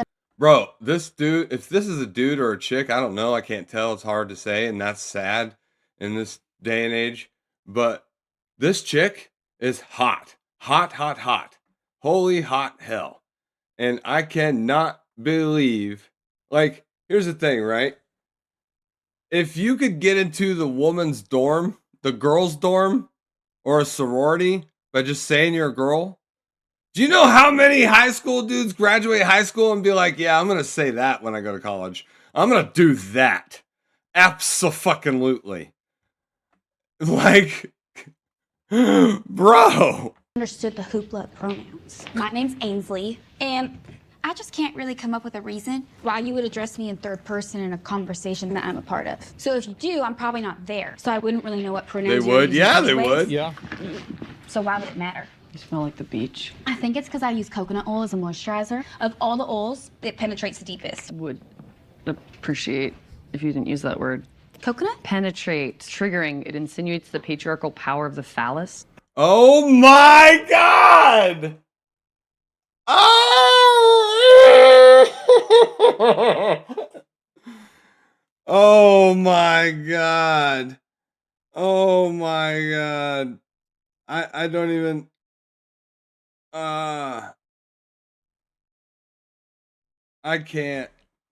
Do you eat meat? Are we still talking about penises? I'm vegan. I would prefer you don't eat meat in this room. I don't like music. Well, I'm not a musician. I mean, I don't like it played in the room. This is my safe space. I need my environment crafted. Bro, oh my God. This is every Karen all into one. Wait, no, it's not every Karen all into one. This is just every Karen. They're all this. It's not every Karen's traits into one person. This is all the traits of every Karen. Oh my God. To support my mental health. I think the more attention you give your mental health, the better. Pagan. Pagan. That's what I said. No. The thing is that most of the people that I know that turned into people like this, I remember them from high school. Nobody liked them. Nobody wanted to be around them. They didn't have any friends. Nope. Man, yeah, you probably got to go somewhere else. I'm gonna let you, they meditate. Man. Yep. Yeah.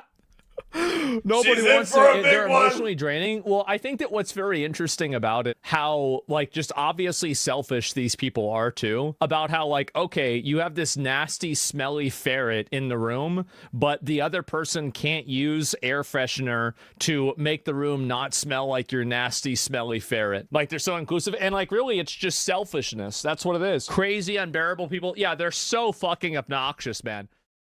They really are. They really are. Holy crap. That's a new level of crazy.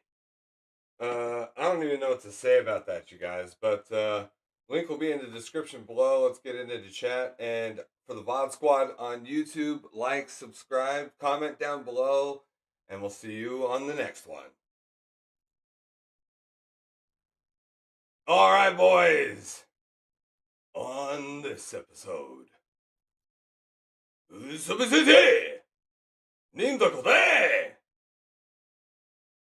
Hadouken!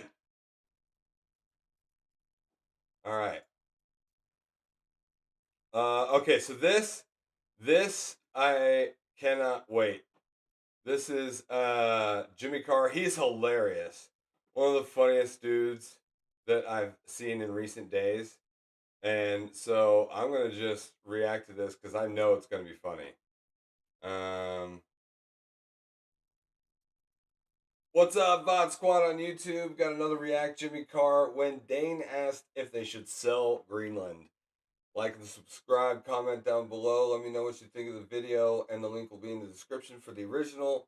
I'm going to do a react. Let's get into it. Are you here with your mum? By the way, guys, I really love Jimmy Carr. He's one of the funniest people I have discovered in the last couple of months. I'm not, like, he's so funny, man. Mum and Dad? Along with Matt Rife. Yes. Are you here with your mum and dad? Well, yes. It's going to be an almost completely silent drive home. Wowzers. Any other heckles? Go on. Mock the Chinese. Mock the Chinese. Okay. Bro, he doesn't even... He's just like... I mean, if somebody just told you to mock a race, I mean, the first thing you would think to yourself is, I'm not going to do that. But his instinctual reaction is like, yeah, okay. 100. I'll do that. No problem. You got a lot. He's quick and he's just he's so good. His cadence is good. I love the way he talks. He's so dry, and it's that dry humor that is actually good. Most British dry humor sucks. This somehow, the way he delivers it, or just maybe what he says in general, is funny. It's just so funny. The punchlines are better. Everything he does when it comes to British humor is just peak. Are you Chinese? I'm from Hong Kong. You're from Hong Kong. Well, there is a huge fucking difference. Not It's really. nice to see you again. We used to own you. We did. No one did colonialism like us. But we gave you back in the end, which I feel was an error. I'm not worried about China. A lot of people are worried about China. I'm not really. I view China as a covers band. They are! Like the Beatles aren't worried about the bootleg Beatles, are they? No. And China's... They are a cover band. China just mimics what the U.S. does, what U.S. companies do. They set up their own versions of the same companies. They even steal IP and they steal source code, right? So when companies go over there and they're like, oh, it's a video game company or something like EA or Ubisoft or Blizzard, right? They get that startup going in somewhere like Hong Kong or China, and then has to, by law, if the Chinese government asks for anything, they have to share it with the government, and then they just copy everything. Now, you can't sue them for doing that because according to Chinese law, you're not going to get anywhere, right? You can sue them in the States, but that's not going to get you anywhere either because they don't recognize our legal system as a suable, like, and which is weird, right? Because to join the World Trade Center, you have to make certain, you have to participate in the economic standards, such as business lawsuits where you're stealing IP, and they just don't. They just don't. They got let into the World Trade Organization, the WTO, and then they just didn't obey any of the laws. None of them. They can just steal shit left and right, and it has no consequences. It's actually insane. Only ever been a fucking covers band. What? What's your favorite Chinese technological innovation? What's sorry?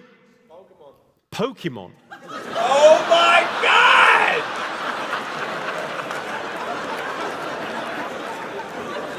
I don't know who the hell said that, but they should be ashamed. Shame on them for calling Pokemon Chinese. Bro, what?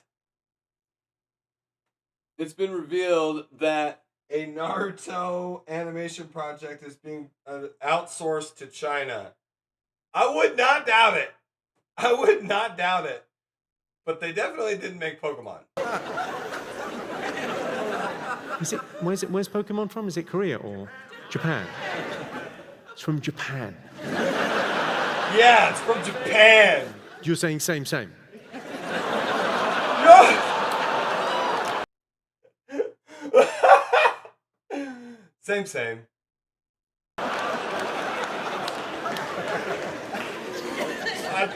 Not really. Although, if you ever get chatting to a Japanese guy, my God, that's a new level of racism. Fuck me. Crazy racism. Yeah, they Best hate in each the other.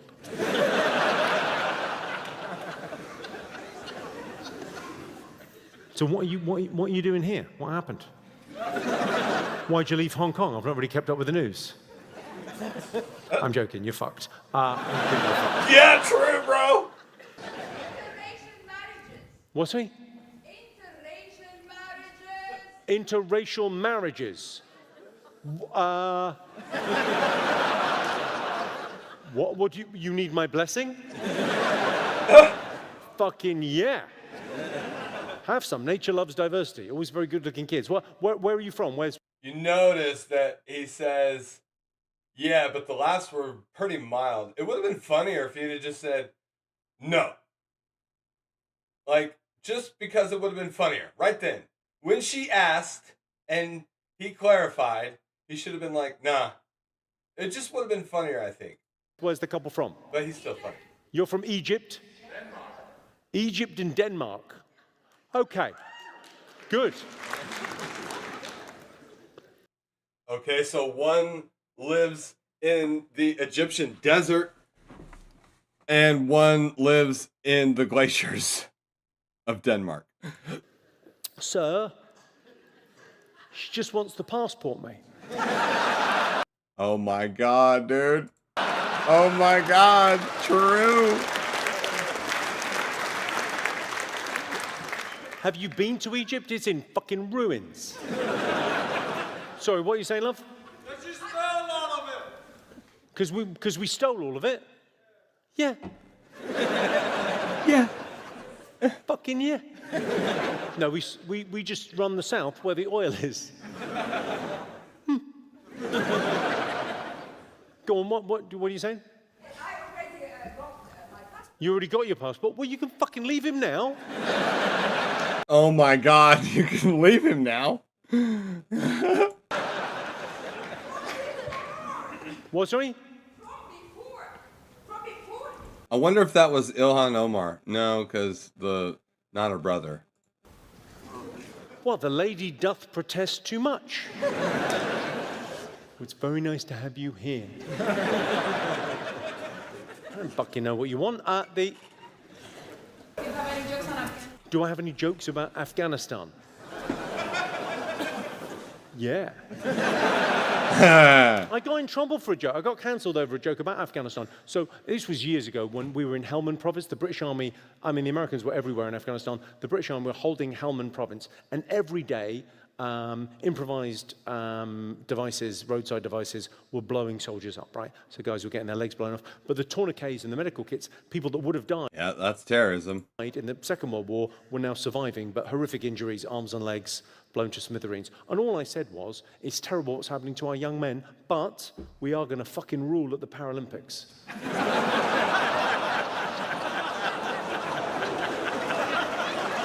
Not a controversial statement. Absolutely true. Some people got very upset. But then, 2 years later, guess who fucking ruled at the Paralympics? They didn't have a leg to stand on.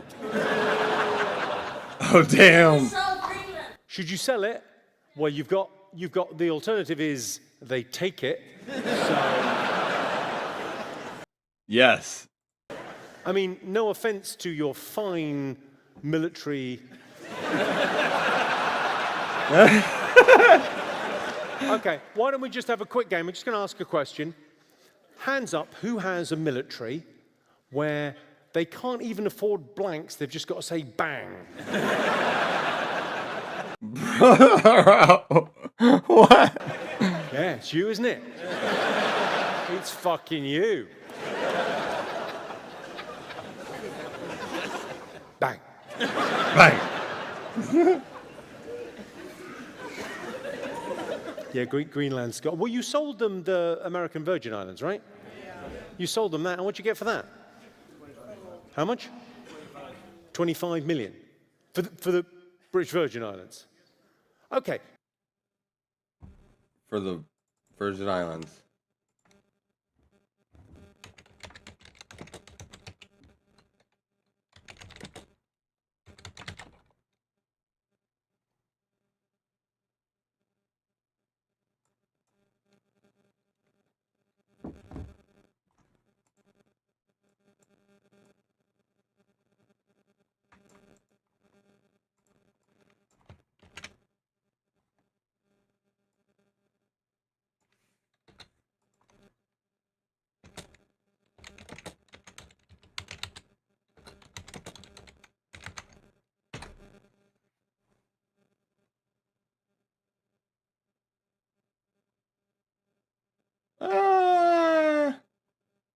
Okay. That's pretty cheap. That is pretty cheap. That can't be right, though. I feel like that's not right. Who knows? You're not. Who's the negotiating team? What? We didn't put the fucking autistic boy on the case, did we? What the? No shit. 25 mil? So it's when was this? Was it 100 years ago? Even fucking 25 million is. You had a holiday home, and you fucking sold it. What, sorry? You used the same tactics back then. There was a Trump back then. There was a Trump back then. The same tactics. Yeah, the pressure to either sell it or they would take it. Sell it or they would take it. Okay, well, fucking sell it. Have you learned nothing? You could militarize. Some people are anti-war, but if you're anti-war, you better get on board with being very pro-suppression. Fuck. How many people are there in Greenland? Anti-war means you're pro-suppression. Oh my god. How based is that? 57,000. Yeah, give me a more accurate figure. Is your name Alexa? You're good at this. These two are back. We can all relax. Where the fuck are you off to? I'm just glad you're getting some steps in. Look at it. Yeah. Wow. No offense, my friend, but you're a cooked breakfast away from a heart attack. True. I like the way the t-shirt's the same color as the tattoos. Can we start over? Can we start over? What, have you just arrived?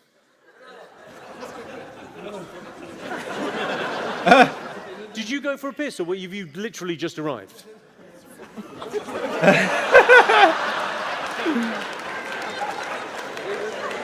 Doesn't even know. What?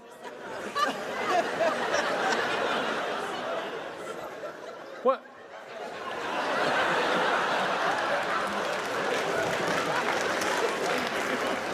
So I don't want to give you a hard time about your weight, but you're a fire hazard. What's True, have you bro. literally just arrived at the show? Yeah. What happened? How come you're late? Traffic. Yeah. Traffic. Well, guys, I'm like an hour in. So here's my thought. But wait a second. I've got 2 shows here on Friday. Why don't you go and have a beer and just come as my guest on Friday? You can come and see me on Friday. Can you do that?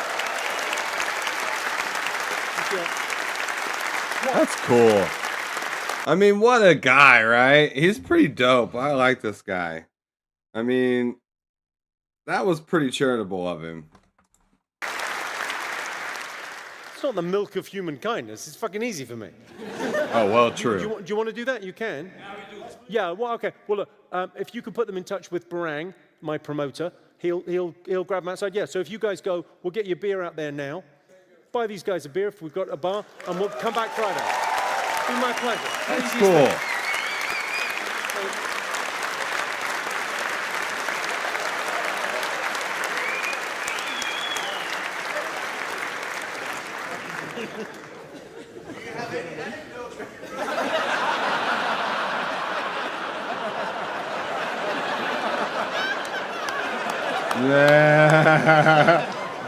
They're being, I'll level with you, they're being beaten to a fucking pulp outside. Yeah.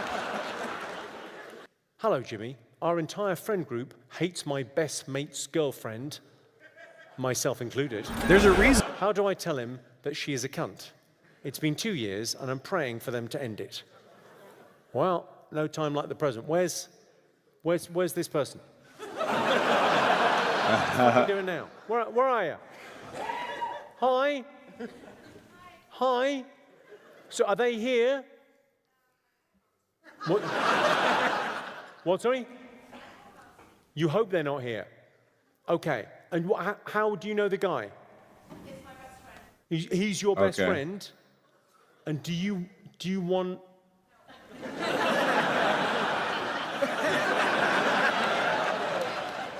Why don't you take one for the team and break them up?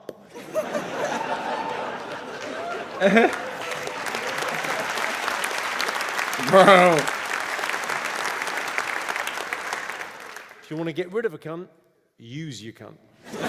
Hey, there you go. It's educational, this show. It is education. I think tell him. Tell him. So no one likes your girl. I've heard a few brutal things in my time. I've heard like this guy was going out, this guy we knew was going out with a girl that no one liked. And my friend said to her, you're not hot enough to be that much of a bitch. I mean, how many women do you know act like that? They be acting like that. I mean, for real. A lot. Yeah, I like Jimmy Carr. He's really funny. That means sell Greenland. You heard it here. For real. Like and subscribe, guys, for the VOD Squad on YouTube, and join us live on kick.com/LyrithTV. You can also watch us live on YouTube as well. So until next time, we'll see you then. All right. Got a bunch of stuff I just found.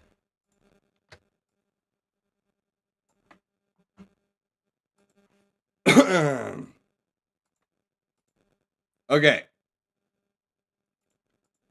Here's what we got, you guys. We got Change by Tectone. Something.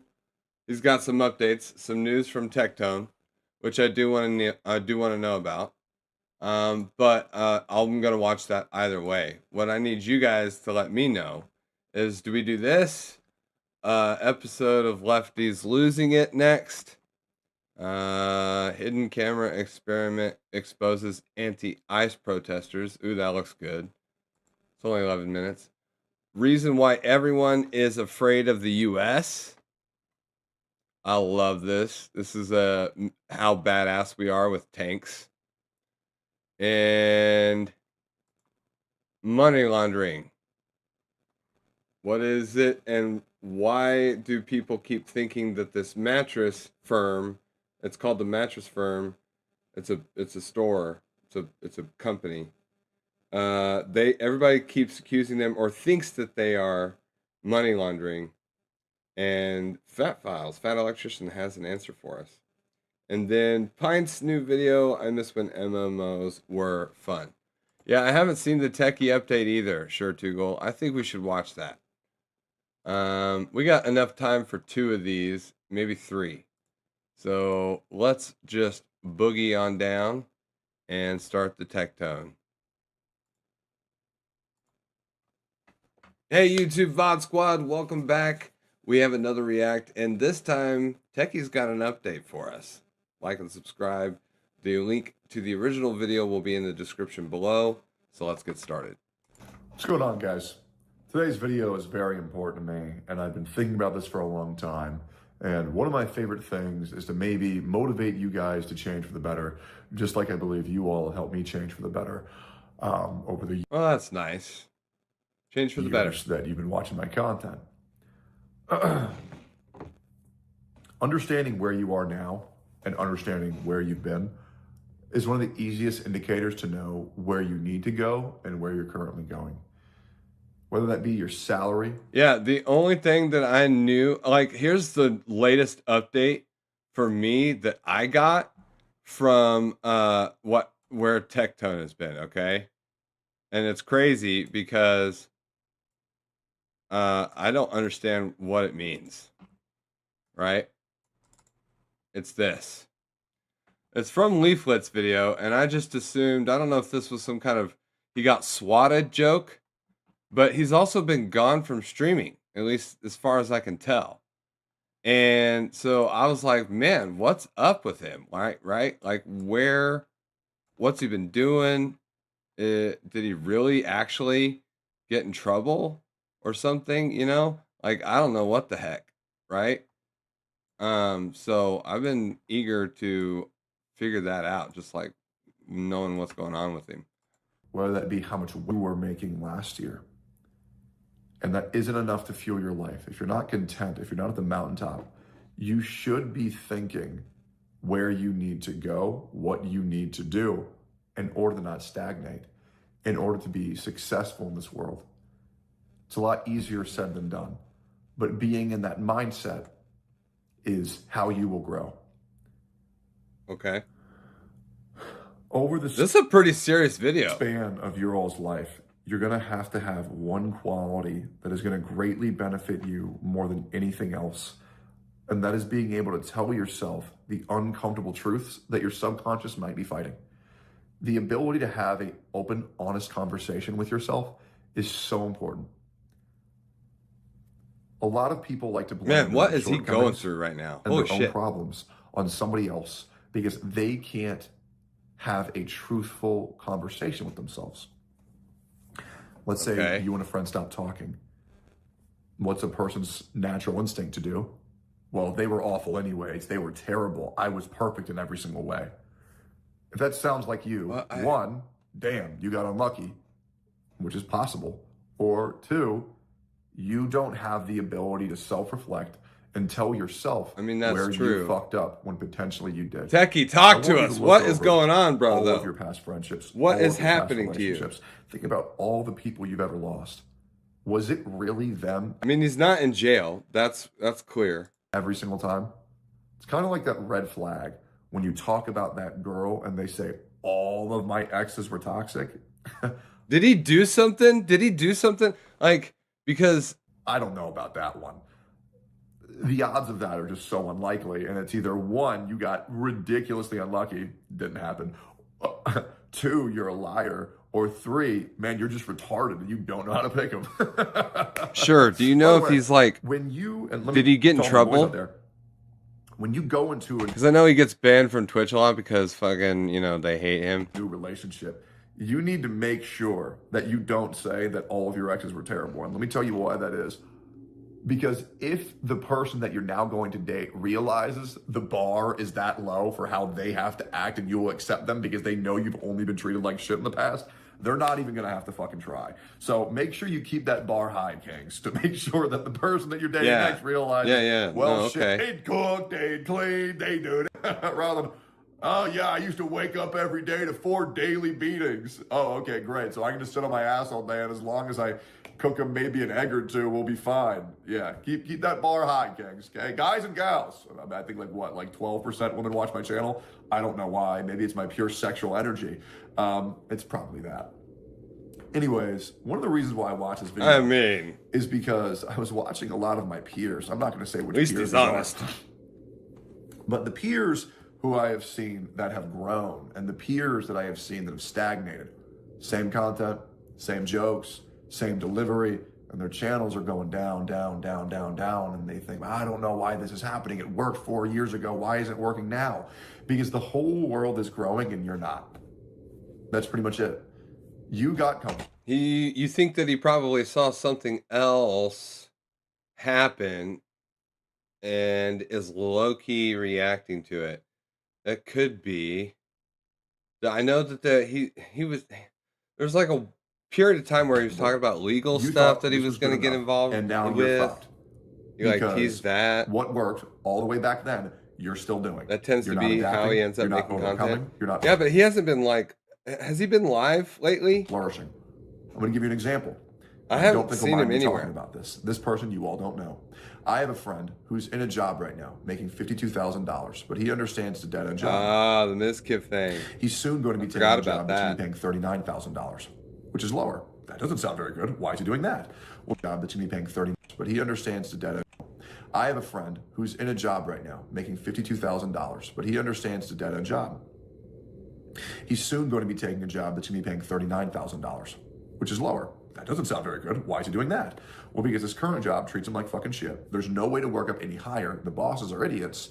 And this new job is 1/3 of the workload, maybe even lower. Everybody in the job is kind to him and respects him. And within 4 months, he'll match his previous pay. And in 2-3 years, he'll be doubling his salary. Kind of a no-brainer. Sure, short term. Not really. I mean, $9 grand. You can double it to 18 grand and you're still not making you're making garbage. Like, I do, guys, I get that tendency. I really do. I get that. But at the same time, our generation sucks. We are so fucking lazy.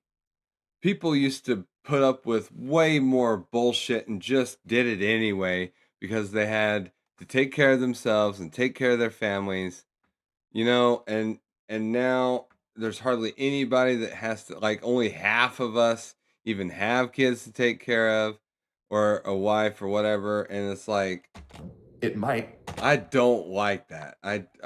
We need to toughen up, bro. We're so fucking spoiled. Suck. It might be I'm not like disregarding what he's saying. I'm really not. But, because I get it, but man, because I like Tectone, and the tendency, you know, when you react to somebody like that you really like Tectone, is like, oh, well, you should agree with them because they create content and put out opinions that are extremely based, and you agree with those opinions.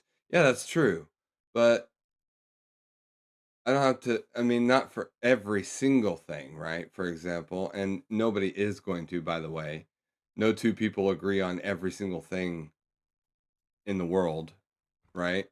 So, but fighting for a present and fighting for a future that will not be sustainable because it's a little bit more comfortable right now, well, you're just an idiot. You're just a loser if you think this. Yeah, he's talking about, Sid, he's talking about a friend who has a job that's paying him 50 grand, but he's going to take a job that's 1/3 the workload and pays him $9 grand. I mean, you're talking about dropping 2/3 the workload, sure, but you're dropping down to like a fifth, less than a fifth of the pay. He says in like a year you can double your pay to 18 grand, and I'm like, in a year? So you're gonna make 9 grand for 1 year, and then you'll make 18 grand the next year, and you're still not even half at what you were making before. And look, I get it when a job is hard and all that, and it's like a pain in the ass and you hate doing it. But man, our generation sucks. Way. And just because it might be a little bit more comfortable for a couple more months, maybe even a couple years. Like, and I don't know that friend's situation. I don't know that friend's situation, but from what I hear him saying, oh, they treat you like shit, but they pay you 50 grand to do a job. And maybe they get mad at you or ridicule you or criticize what you're doing because you hate this job so much, maybe you're not like, I'm not saying I know, right? But there's a good to fair chance that because if he's in our generation, right, he's like just bitching and moaning. I've done it. I know. I've been there. I've been one of those guys. If it's not going to get you to be sustainable for the rest of your life. I know that there have been plenty of times where I should have bitten the bullet, hunkered down, and just fucking get off my ass and work. And I should have done better, or I should have done more, or I should have done it differently, right? Not making excuses and instead just saying, I'll get it done or I'll do this, right? It's not worth being at. One of the things that a lot of people struggle to understand how to grow. And if you're at work, guys, listen, the best thing you can do is say all the time, yes to everything. Yes to everything. I'll get it done. If you can't say that because you don't think you can, well, then you say, I need the tools and the setup to succeed to do this. This is what I need to get this done. This is what I need, right? Like, I need documentation that's going to show me all of the different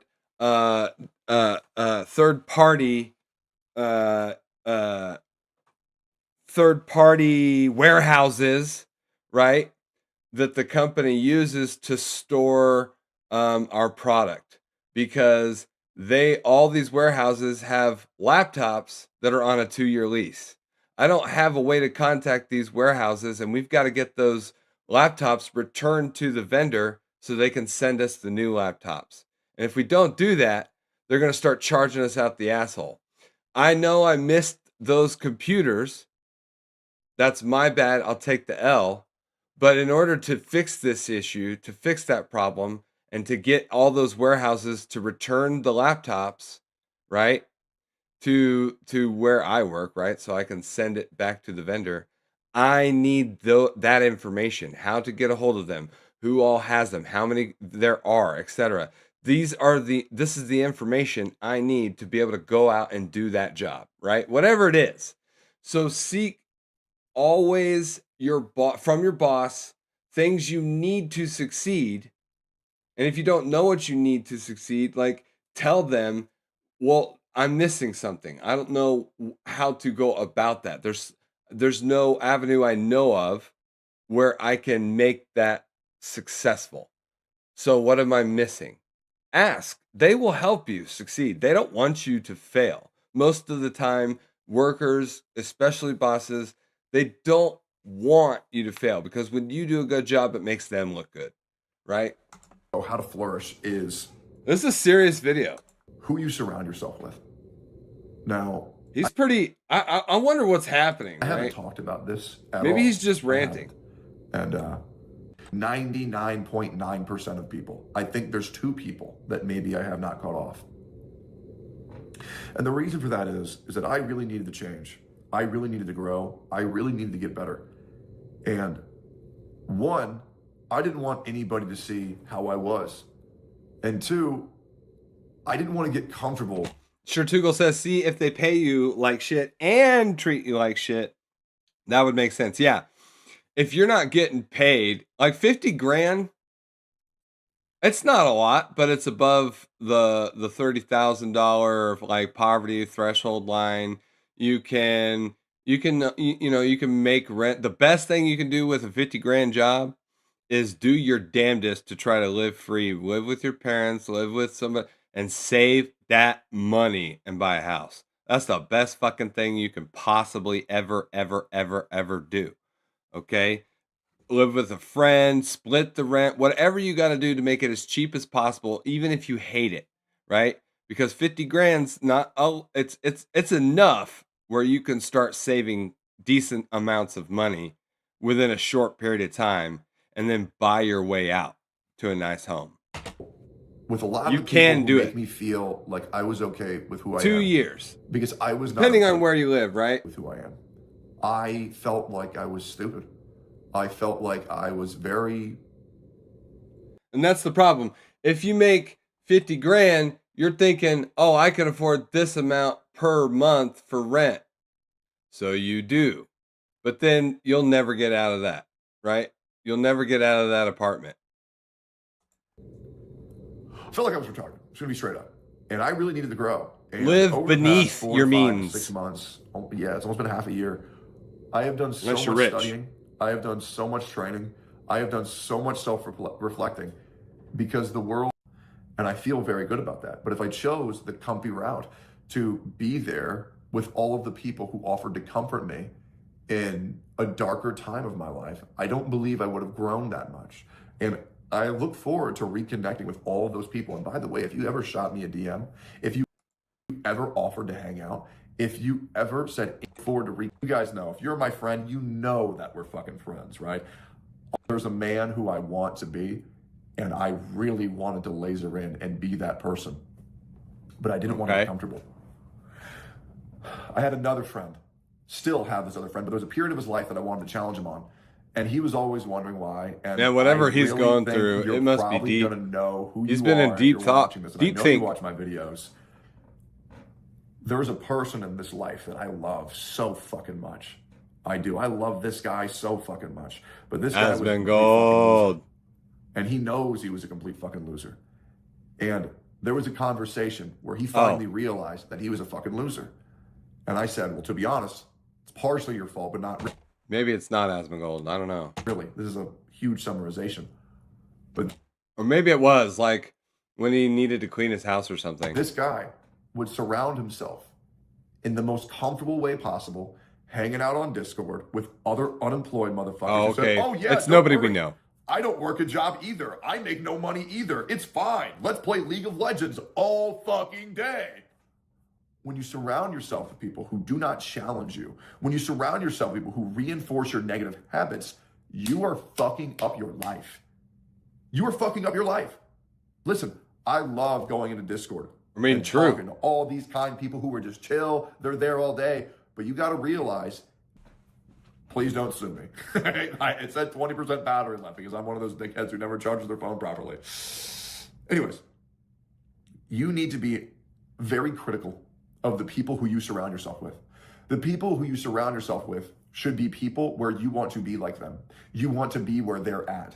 Raise your standards for the people that you have in your life and aim to grow as a person, to have friends like those people you want to be like. You yeah, have that's that? Cool. Then remove everybody from your life. Or you can log off Discord, grind, get a real job. Yeah, true. Because you may not believe this, but I do genuinely want the best for everybody who watches my videos. I bet he does. It's not. Because when you get comfortable, that's when you stop trying. Yeah, that's true. It's a good video. I love Techie a lot. Man, he's in some deep thought. I don't know if he's going down. I mean, Tectone, the new Jordan Peterson. This year, 2026, watch as Tectone rises from the ashes and becomes YouTube's next Jordan Peterson. All right, guys, that's enough for this. Like and subscribe. Definitely Take a look at the original video in the link below if you want to watch the full thing. I love Techie. He's an awesome guy. So give him a shout out, give him a like, give him a follow. Do the same here, by the way, and watch us live. You can join the chat on kick.com/LayersTV. We'll see you in the next one. Sure, Two Goals got one. Okay.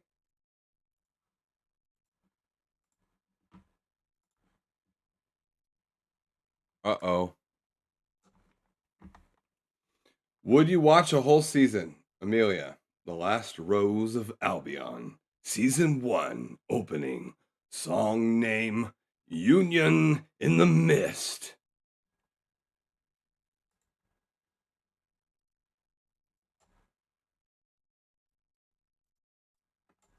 Huh?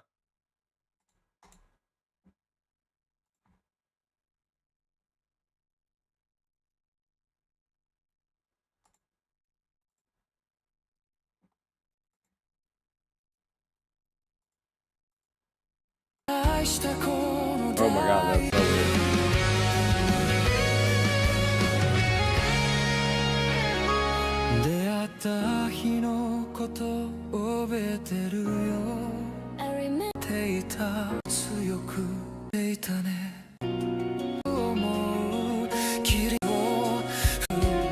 I have no idea what this is, but bro.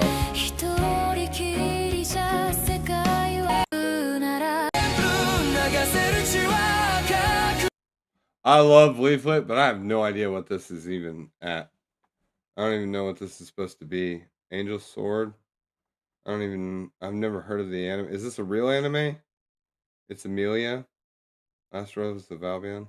It looks like a modern day, and Albion makes me think of like King Arthurian legends.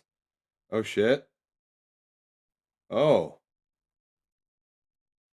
Yo. Okay, now I get it.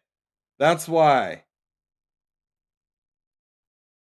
Save England. True. Based and real. Join Tommy Robinson if you're in England. Okay. We got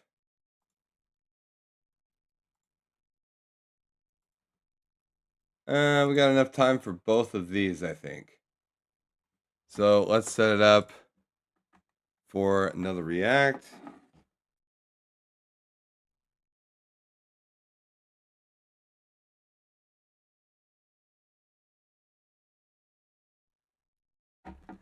Okay.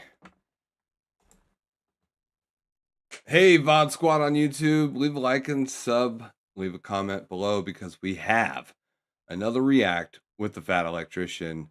But this is his other channel, the Fat Files. And I can't wait for this one, you guys, because holy crap, people are constantly, I've seen it on X many times, where people are constantly trying to say that Mattress Firm is laundering money. So let's get into it. Bro is based. When he does his research, he just digs in all the way. Since I started this channel, this has been by far and away the most requested topic of all time. Yeah, that's crazy. Today we're talking about mattress stores and why they're absolutely everywhere, because let's face it, if you've been on the internet for like 5 minutes in the past 10 years, you've probably seen the memes or seen the Reddit threads or any other number of things where people are convinced that mattress stores are a front for laundering money, right? I mean, that's the only plausible explanation, because there's literally mattress stores across the street from mattress stores. You've been in a mattress store, you've never seen any other customers there ever. The average person buys a new mattress once. I mean, because you don't see anybody in there. I mean, how often do you go and buy a mattress? Come on. Nobody's going to be in there. Every 12 years, why is there 17 mattress stores in a town that's got 30,000 people? It doesn't make any sense. So after receiving thousands of comments to look into it, I have finally looked into it, and I have come to the conclusion it absolutely is not money laundering, but they're definitely up to something. And to be honest with you, it's kind of genius, and we're going to get into it right after word from our sponsor. All right, I love you, FE, but we got to skip this. We got little time. I give your address, its full name, exactly as to whether to go to all the data you to monitor them to delete it again. Nick phone is an call awesome about guy. below. Let's get several years. If you're clicking the original video in the description below, definitely watch the ad because Nick is an awesome guy. Definitely got to support him. I have a very limited time span here, so I got to just go. Now, because I've known the entire time that they weren't laundering money. I knew they were up to something, but I knew it wasn't that because at face value, it didn't make any sense. And I knew that because I know what money laundering is, and the average person doesn't really know what money laundering is. They Isn't it where you like, okay, so like if you have a company, you but you like you do a startup, right? And it's based in another country, like say Cuba or something, right? But really all it is a mailbox, which we saw like with the Nick Shirley videos. All it is like a mailbox. And then that way you can avoid, like, it's a way to avoid taxes or something like that because your company is not based in the US or something. I don't know. Like kind of have a general idea and they Something know like it's that. bad, so it just like Yeah, I is could an be easy completely plug and off. play answer Totally to off. justify things that they don't understand. Okay, basically everything looks like a conspiracy theory if you don't know what the fuck you're talking about. That's pretty much what this amounts to.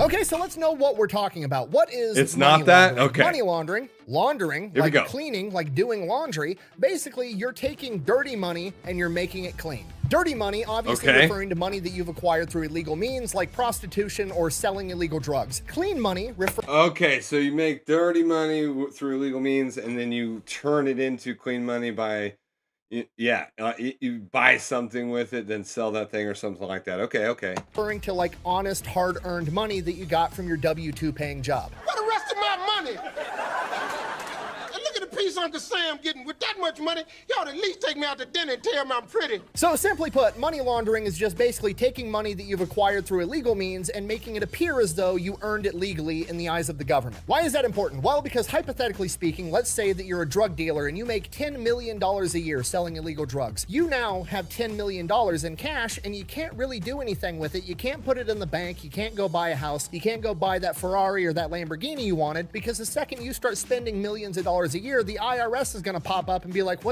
where the fuck did you get all this money? You don't even have a job. And then they find out that you got it by slinging dope. They confiscate all your money. They throw your ass in prison. It's game over. So if you want to be able to spend all that dirty money, you got to clean it and pay taxes on it to make it appear as though you earned it honestly. And the way a lot of people have done that historically is they'll buy a laundromat or a car wash. They'll buy a business that has a very high volume of sales that isn't a very high dollar amount per sale, and then they can just artificially inflate the number of sales that they had. So for example, the TV show Breaking Bad, right? Walter White, the main character, he's dealing meth. He's making like $7 million a year. He needs to come up with a way to justify to the government how he made that money. So You've seen it happen, Rosebud? Yeah. his wife buys a That's car crazy. wash, and then that car wash is how he claims that he earned all that income. And the car wash is a legit business. It's a real car wash. They're actually there. It has employees. They're washing cars, but his car wash only washes like say 20 cars a day, and he goes through and rings it up as though they washed 100 cars a day, and then to pay for those other 80 car washes, he uses his illegal drug money, and then he gets to tell the IRS, I washed 100 cars, here's how I came up with this money, and he does that every single day on a loop, repeat over and over again, till he justifies all that drug money.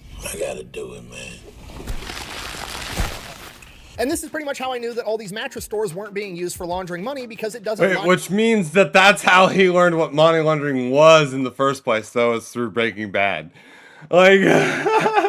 line up with the business model, right? If you're wanting to launder money, you want to be able to say, I washed 100 cars today, when in reality you only washed 20. You can't really do the same thing with selling mattresses because there's a paper Of course, he probably already knew that beforehand. trail. Okay, think about it. If you get audited by the IRS and they're like, I don't think you actually washed 100 cars. Cool, fucking prove it. I said I did. I typed it into the cash register. Guess what? I did. The end. They can't prove shit. If you turn around and try doing it with mattresses and you're like, I sold 100 mattresses on Tuesday, all they have to do is go to the mattress factory manufacturer that you buy mattresses from and be like, hey, how many mattresses has this guy sold this year? How many has he bought from you? Oh, he's bought 100 mattresses this entire year and he's telling me he sold 20,000 mattresses? Obviously, he's fucking lying. Game over. You lose. The end. Buh! Couldn't they also look at all the cleaning supplies that you didn't use for your car wash and know that you weren't actually cleaning that many cars? Buh! Yeah, sure, they could, but I mean, think about it. It's fucking soap and water. Just buy enough soap to wash 100 cars and then dump all the soap that you don't use down the fucking drain. Ta-da, the evidence is gone. Okay, do that with mattresses. You've got to explain why you're taking 7 semi-loads of brand new mattresses to the landfill every fucking week, and they're gonna catch your ass. Okay, on top of that, another reason money laundering selling mattresses doesn't work is because mattresses are like anywhere from $1,000 to $5,000, and the average person only buys one mattress every 12 years. Is that what I think it is? Customers. Meaning that if you're trying to launder money by selling mattresses and your mattress store's in a town with 50,000 people and over the course of a decade you sell 180,000 mattresses, that's going to raise some eyebrows, whereas something like a car wash or a laundromat won't, because guess what? People are washing their cars hundreds of times. People are doing laundry every fucking week. Like, this is a recurring thing that you can justify. This is why doing money laundering via selling mattresses doesn't make any sense. Yeah, So exactly. Okay, I'm following. Stores are a front for laundering money. Complete fucking nonsense. No, they aren't. No, that they're doesn't not. Change the fact they're definitely All right, so got what like are they 7 doing? mattress stores inside of this town. It doesn't make any sense whatsoever. There's literally mattress firms Right. across the street from other mattress firms. Like, Yeah, that's the memes I know about. Like, I've seen that online all the time. That's the part where I'm like, okay, so what are they doing they're there? definitely up to something. And it took me a little while, but I finally figured out what they're up to, and it's completely legal, but it's also brilliant. It's just one big real estate play. That's the entire business model. They don't actually give a shit about selling mattresses. They just want to occupy high-value real estate for 10 years and then sell the lease. Okay, so here's how this works start to finish. Basically, a real estate developer comes into a town. This is a growing town. He wants to go in there, spend millions of dollars, and develop this new shopping center area. You know, there's going to be a Walmart there, and a Best Buy, and a Kohl's. And while he's building those 3 buildings, he's also going to build a bunch of blank slates, right? All the little strip malls around it. Maybe there's going to be a Verizon and a chiropractor and some little boutique, whatever the fuck, all those blank ones that are going to fill up later. You have my sword, and you have my bow, and my axe. So a mattress company, like hypothetically Mattress Firm, will go to this real estate developer and be like, hey, I run Mattress Firm. We want to put a mattress firm inside this shopping center. We're willing to sign a 20 or 30-year lease right now that we will be there for the next 20 or 30 years. On top of that, we're a mattress store. I don't need much. I'm not like cooking food. I don't need extra ventilations for like oven hoods. I don't need anything fancy. I literally just need a big open room because I'm just going to set a bunch of beds in it with one cash register, and I'm going to have one employee sitting there dicking off on their phone while they get 3 customers a day for the next 30 years. This means low building costs for the land developer, and it's a guaranteed income for the next 20 to 30 years, so they're willing to give Mattress Firm a really good deal on this 20 to 30 year lease. And this is why you'll see a Mattress Firm across the street from another mattress firm, because if it's a big enough shopping facility, they'll occupy multiple spots because, again, they're not actually there trying to sell mattresses. They just want to hold that location as long as possible until the property value goes up. That's all they're trying to do. They're just trying to break even for like 5 to 10 years, right? And mattresses have anywhere from a 50 to 900% markup. So these mattress stores really only need to sell 3, 4, 5, 10 mattresses a week or a month to be able to break even and pay their cost. And then 5, 10 years down the road, once that town has continued to grow and businesses are coming in and cycling out, you know, like this boutique came in, it went out of business. Now there's more people in town, so they're bringing in a Subway. But now Subway is going to pay a higher lease rent because there's more people in that area. There's more. Yeah, I get it. Is always okay, because they're locking in a low interest rate at the very start of this. And then they're on this shopping strip, the shopping center. Yeah, El Rich. Oh, the whole lock in low, then sell high enough to scalp the shopping center owner's trick. Yeah, apparently they want to put in other businesses. The shopping owners, I'm guessing, the shopping center people in a strip. They want to put in other businesses that are actually bringing in business and probably foot traffic, let's be honest. There's nobody doing foot traffic in a mattress firm. So they want to kick out Mattress Firm, but to do that, got to pay them to leave. Yep, true, because they're locked in at that low rate for 30 years. But Mattress Firm is still locked in with that original 20 Mystery to 30 solved. year lease at a fixed price, so they're paying way less than everybody else. It is at this point that they flip the script and they leverage the fact that their business fucking sucks, right? Nope. Oh man, so they use the fact that their business doesn't bring any foot traffic. They are not really selling very much at all, just to like barely break even.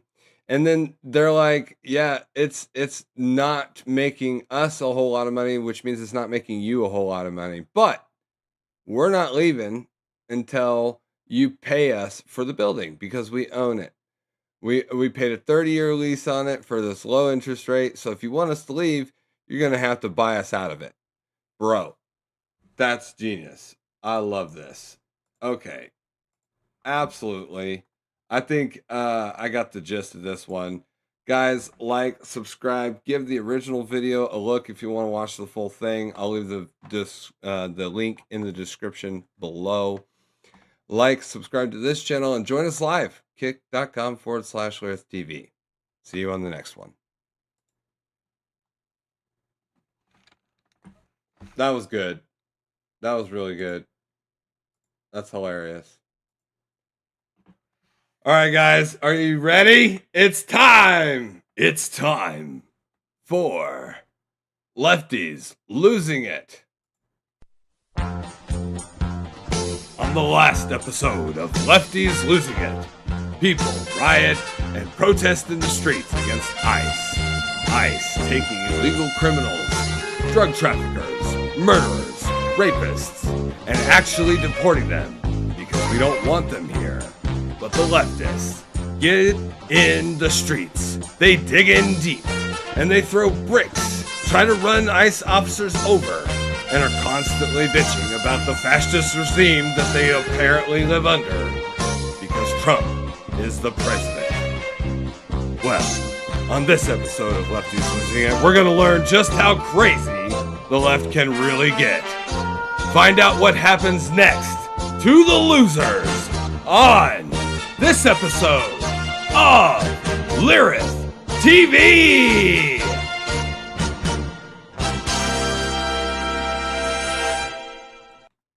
And it's time for Lefty. Yo. Hell yeah, bro. Hell yeah. We got a little episode of Lefties Losing It, guys.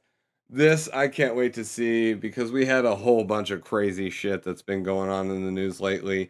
Don't forget to like, sub, and leave a comment below. Let me know what you think. Disagree. It's all good. But join us live, and you can do that to me personally if you really want to. If you think I'm wrong, go to kick.com/LarethTV. Join me in the chat. Or join me on the live stream on YouTube. So, let's get into it. And it's time for Lefties Losing It, and former CNN hack Don Lemon continues to defend the indefensible, his role in storming a church during a Sunday service, terrifying parishioners, including little kids. It's all on tape, and Lemon was dumb enough to air it all.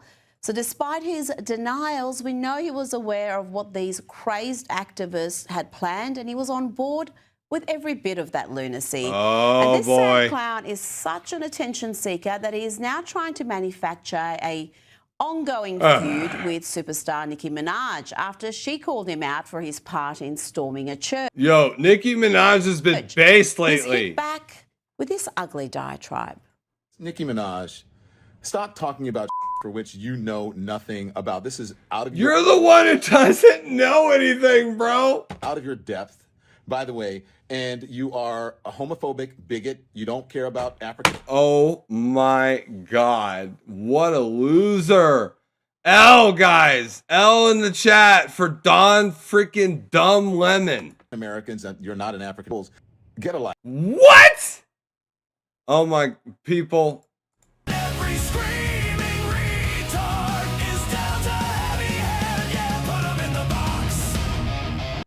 It's very simple. Another one goes in the box, okay? This guy, he's got to go in the box. Stop being a pick-me. You should have put a pick-me doll on that damn tweet instead of a Chucky doll, because you are nothing but a pick-me. And I choose not to pick you. And so should black people, and so should gay people. Shouldn't buy your music. So, Don Lemon storms a church to stop illegal immigrants being deported. He's so passionate about that issue, but he now wants Nicki Minaj to be deported because she called him out. And he wasn't He's done gone with full his left. degrading He's always been misogynistic left. rant. Put him He in the box. then went on to TMZ Yeah, he's always, to yeah, continue Rich, he the has always meltdown been and left. call for Minaj Way far left. to be cancelled. See, CNN likes to pretend that they're in the middle. They like to pretend that they just do the news. But they're the most ridiculously outlandish biased bullshit leftist leaning news organization, except there's one worse, and that's MSNBC. Nikki really got into his head. I normally don't respond to things like this, but, you know, F it. I'm going to do it this time. I think Nicki Minaj has made it very clear how she feels about African Americans in this country. I don't think she's one of them, obviously. And she should, under Trump's rule, she should be deported. Why are you supporting her? Why are you buying her records? She's also supporting, I have lots of gay friends who love Nicki Minaj. Why are you supporting this homophobic, bigoted, ignorant woman? You should not be supporting her. Nicki Minaj, this is clearly out of her depth. She doesn't understand politics. She doesn't understand journalism. And I'm not surprised that she is weighing in on something that is beyond her capacity. Yep, just a full-blown meltdown. But this is my favorite part. This is Don indulging in a bit of projection. Everything he says here is true about him, not Nicki Minaj. Nicki Minaj is a pick-me. She will do anything that is expedient for her politically. And again, she's ignorant. She doesn't know what she's talking about. We know CNN Comedy News Network. Yeah. Bro, guys, Nicki Minaj, a pick-me. It's calling her a pick-me.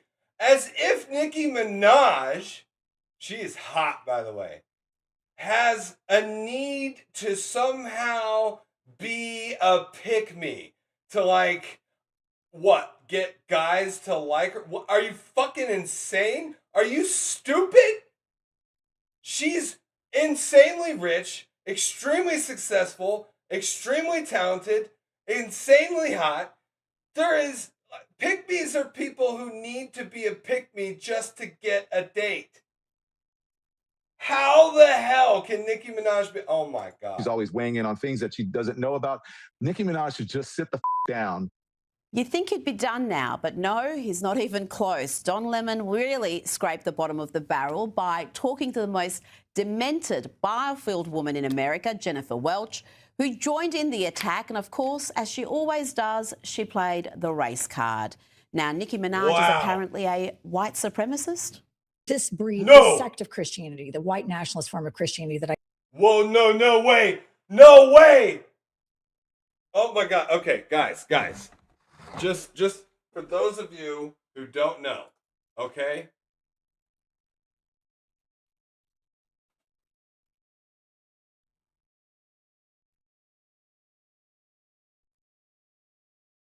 This is Nicki Minaj. Okay? A white supremacist? Are you out of your freaking mind, Don?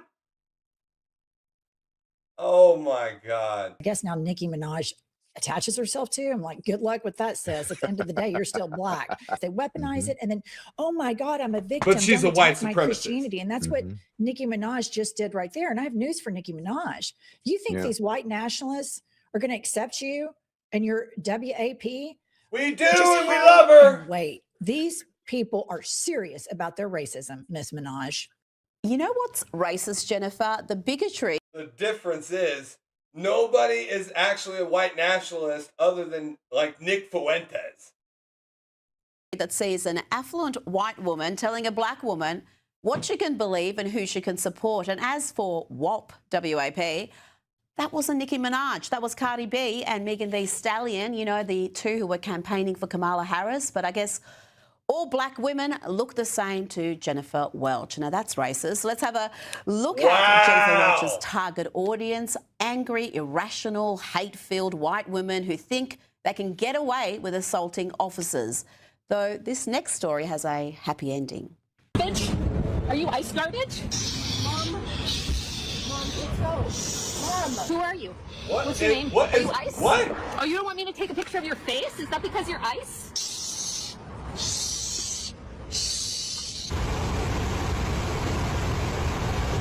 And here is a dude who should also be in handcuffs.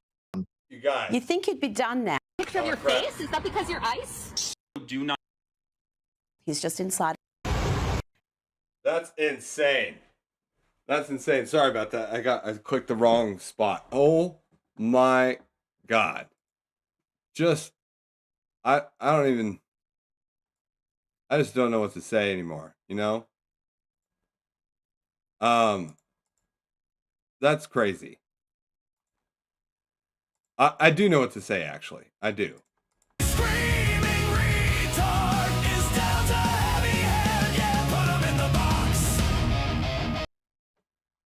That's all. And here is a dude who should also be in handcuffs. He thinks he's being clever here, but he's just inciting violence.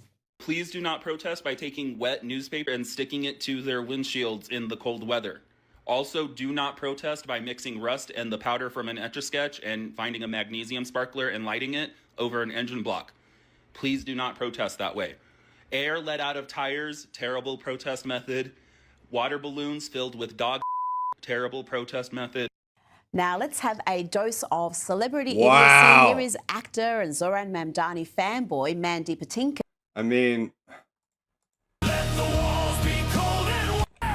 So put them in the box. Let the walls be cold and white. Explaining the little explored notion that Donald Trump is literally Hitler. You must be the first lefty losing it to come up with that genius analogy. Breaks my heart that I'm listening to the things that certain members, Donald Trump, Ted Cruz, are saying. This is hate speech. Hitler was called a fool. He was called a goof, a silly person, made fun of. And then he got to be Hitler. It's not a joke. These things happen, and there's great similarities. Instead of it being Jews. Oh, my God. So put them in the box. It's Muslims. Instead of it being blacks who were in slavery, it's Muslims. Similarities between the language of Donald Trump and the language of Adolf Hitler. Yes, sir. And it's undeniable. Undeniable, he says. What a Wow. sad fool he What is wrong with But the these question people? has to be asked, just how violent are the How many people, and the problem is, people watch this shit and they believe it. modern left, the so-called resistance protesting against the Trump administration? Are they so filled with hate that they'd crowdfund shootings and bombings? Documentary filmmaker Armie Horowitz travelled to Minnesota to conduct a hidden camera experiment among anti-ICE protesters. I want to raise money for weapons. I want to go after ICE. We need money for weapons, for bombs. We need to fight back against these animals. I'm with you. We need to tear them apart, literally. Animals.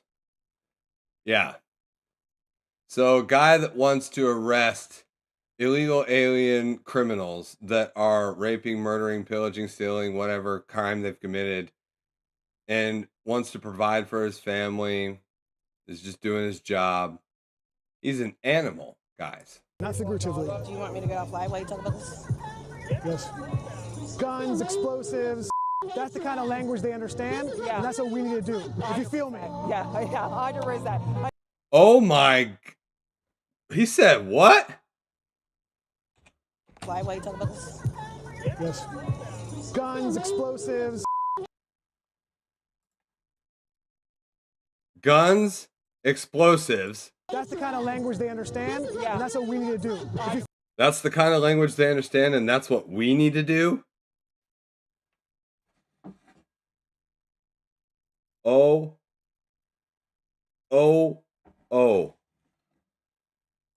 feel me. Yeah. What? Yeah, they're mentally ill. Yeah, Rosebud, they are. 100%. This is just not working. You feel me?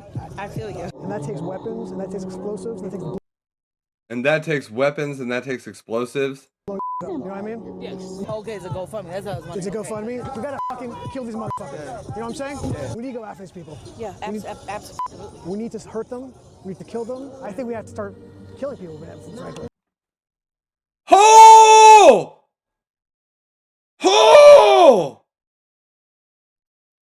Oh my God!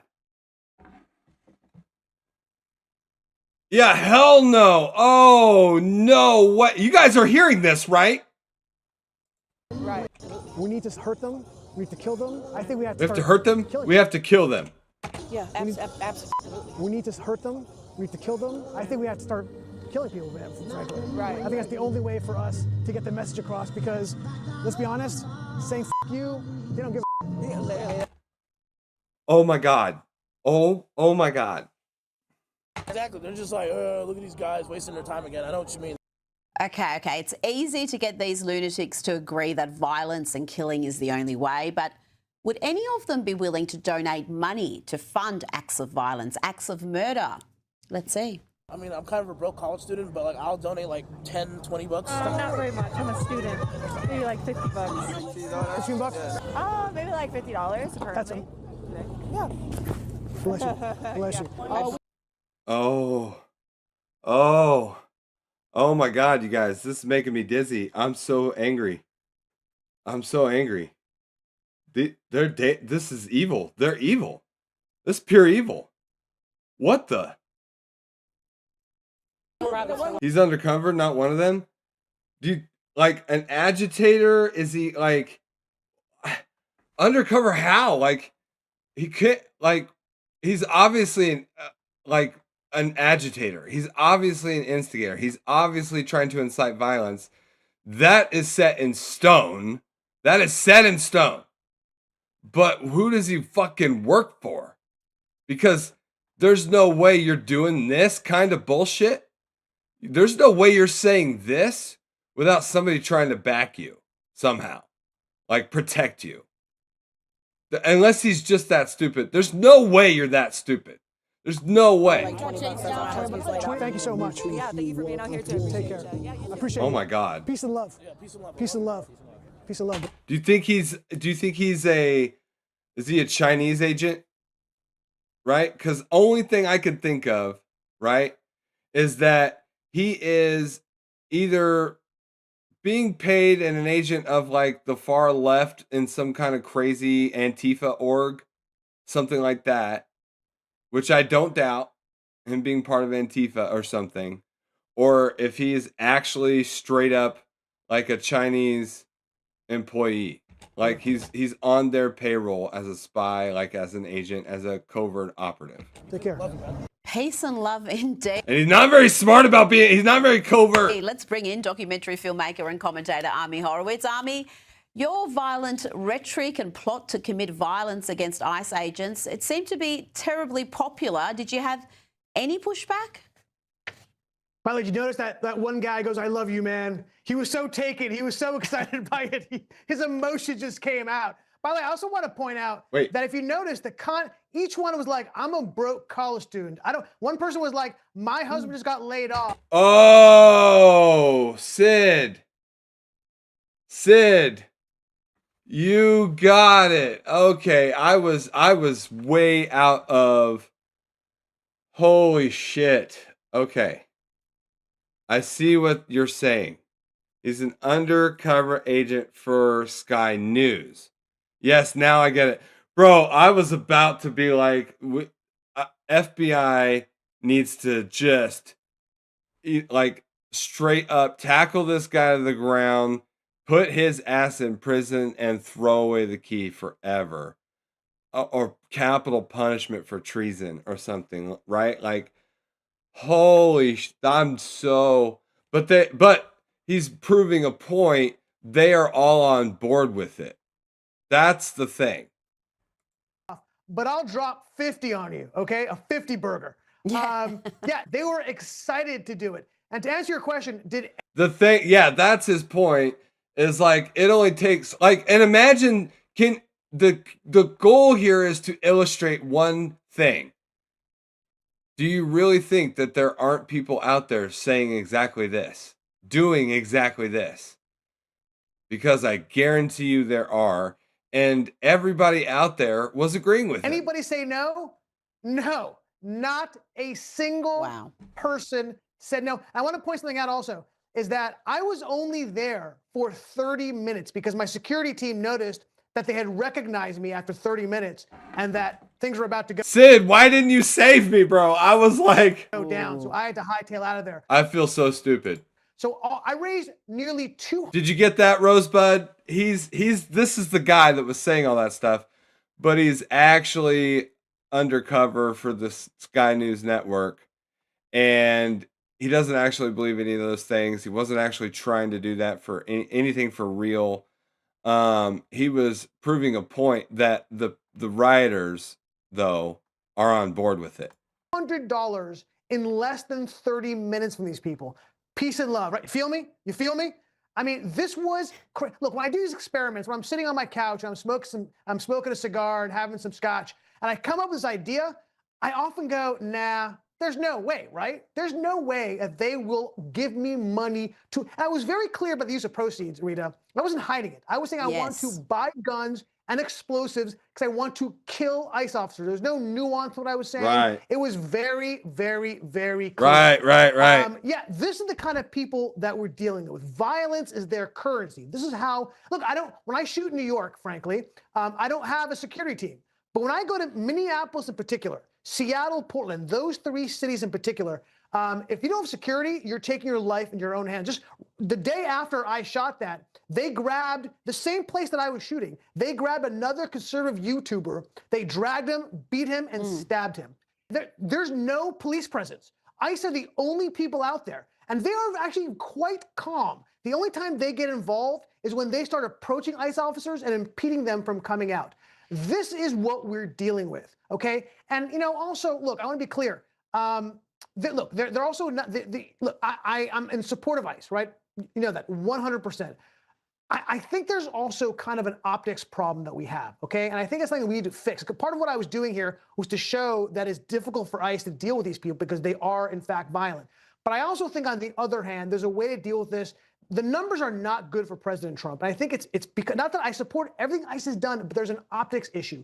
Even though he was leading this immigration issue, obviously by double-digit points, he's now underwater. ICE, whether or not their cities are more safer, and the immigration issue in general. So I think we have to find a way to deal with this at an optic level.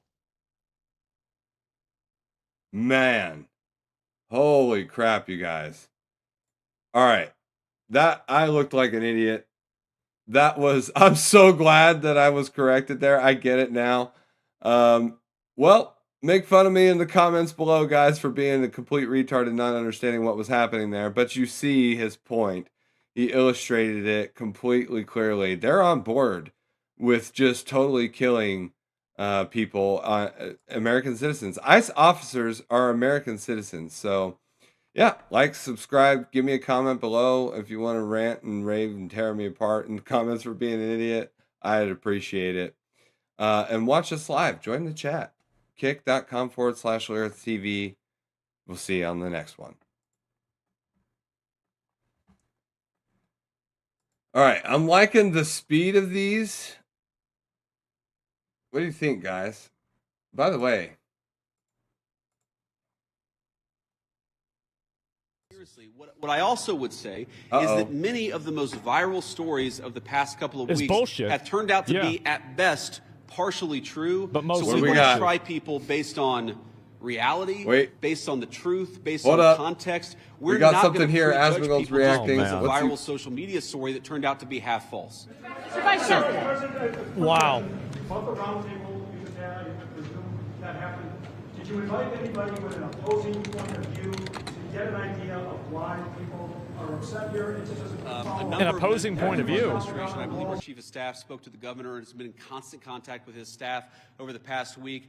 We've been in my office in constant contact with people here on the ground in Minneapolis. There were certainly people at our roundtable with opposing views, and look, I don't even know, whether it's public, but yes, we met with people with opposing views here at the roundtable. I wanted to get a perspective from everybody, but also, of course, offer my opinion that with a little bit more cooperation, we could lower the chaos. We're going to keep on doing that. If Governor Walz wants to call me, we'll absolutely continue talking. I will say that my sense of this situation, having talked to these guys for a long time, is this is primarily a law enforcement issue. This is the Attorney General.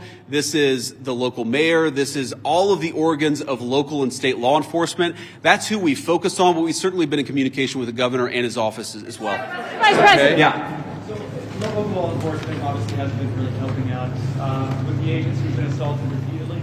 What's the plan if nothing changes there here locally and this operation has attracted thousands of agents? Are there any plans to go into any other cities from here? Well, right now we're focused on Minneapolis because that's where we have the highest concentration of people who have violated our immigration laws, and that's also, frankly, where we see the most assault of our law enforcement officers.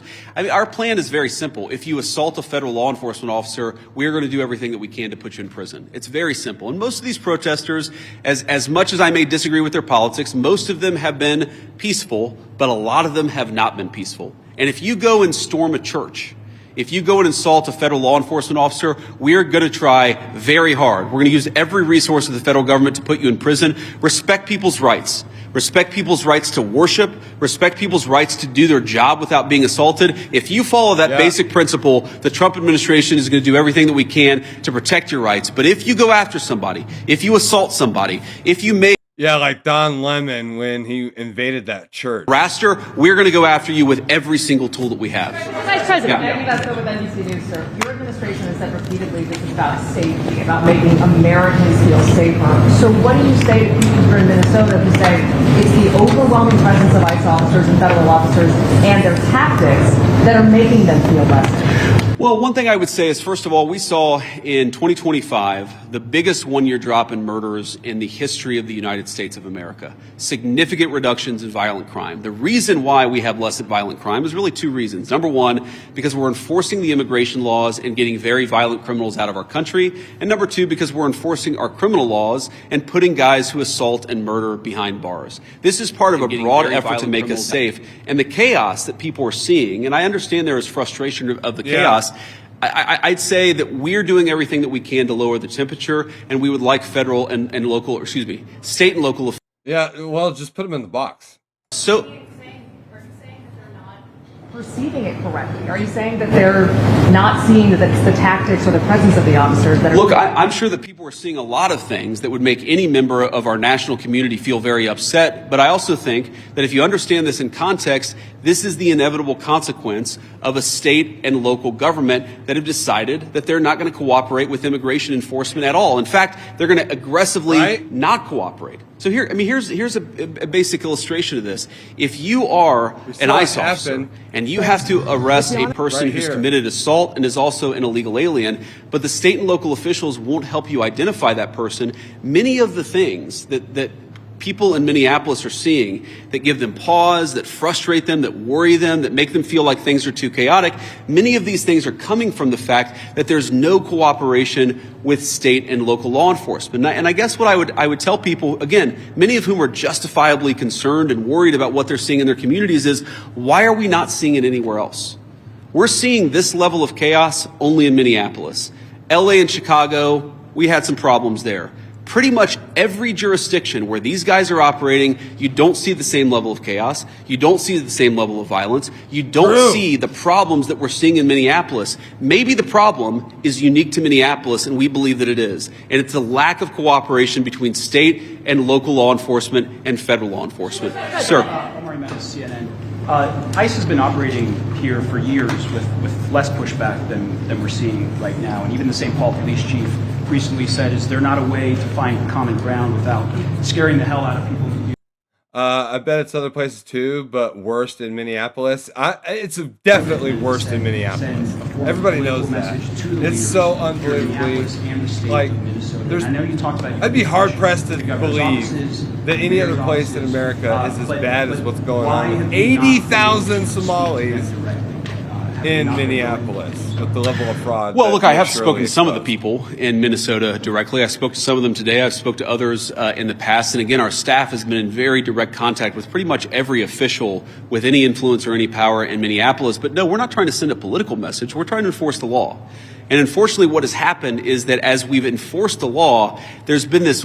Left believe they're at war with capitalism. Yes, unique to they this do. city. They really This is not a common thing across the United States of America. There's been a very unique, very Minneapolis-specific reaction to our enforcement of federal immigration laws. What I'm trying to do here today is understand why that is. What is it about Minneapolis that has become so chaotic? What are the specific types of cooperation that we need? Look, I don't need Tim Walz or Jacob Frey or anybody else to come out and say that they agree with J.D. Vance or Donald Trump on immigration. I just don't need that. What I do need them to do is empower their local officials to help our federal officials out in a way where this can be a little bit less chaotic and it can be a little bit more targeted. Like if we're trying to find a sex offender, tell us where the guy lives. Simple things like that, simple changes in how they're approaching immigration enforcement. Yeah, if we're trying to find a sex offender who is an illegal immigrant, we want to deport them. If you just do that, like why would they protect these people? Why? They're not cooperating with ICE agents, the local law enforcement. They're being ordered to stand down by the mayor, by the governor.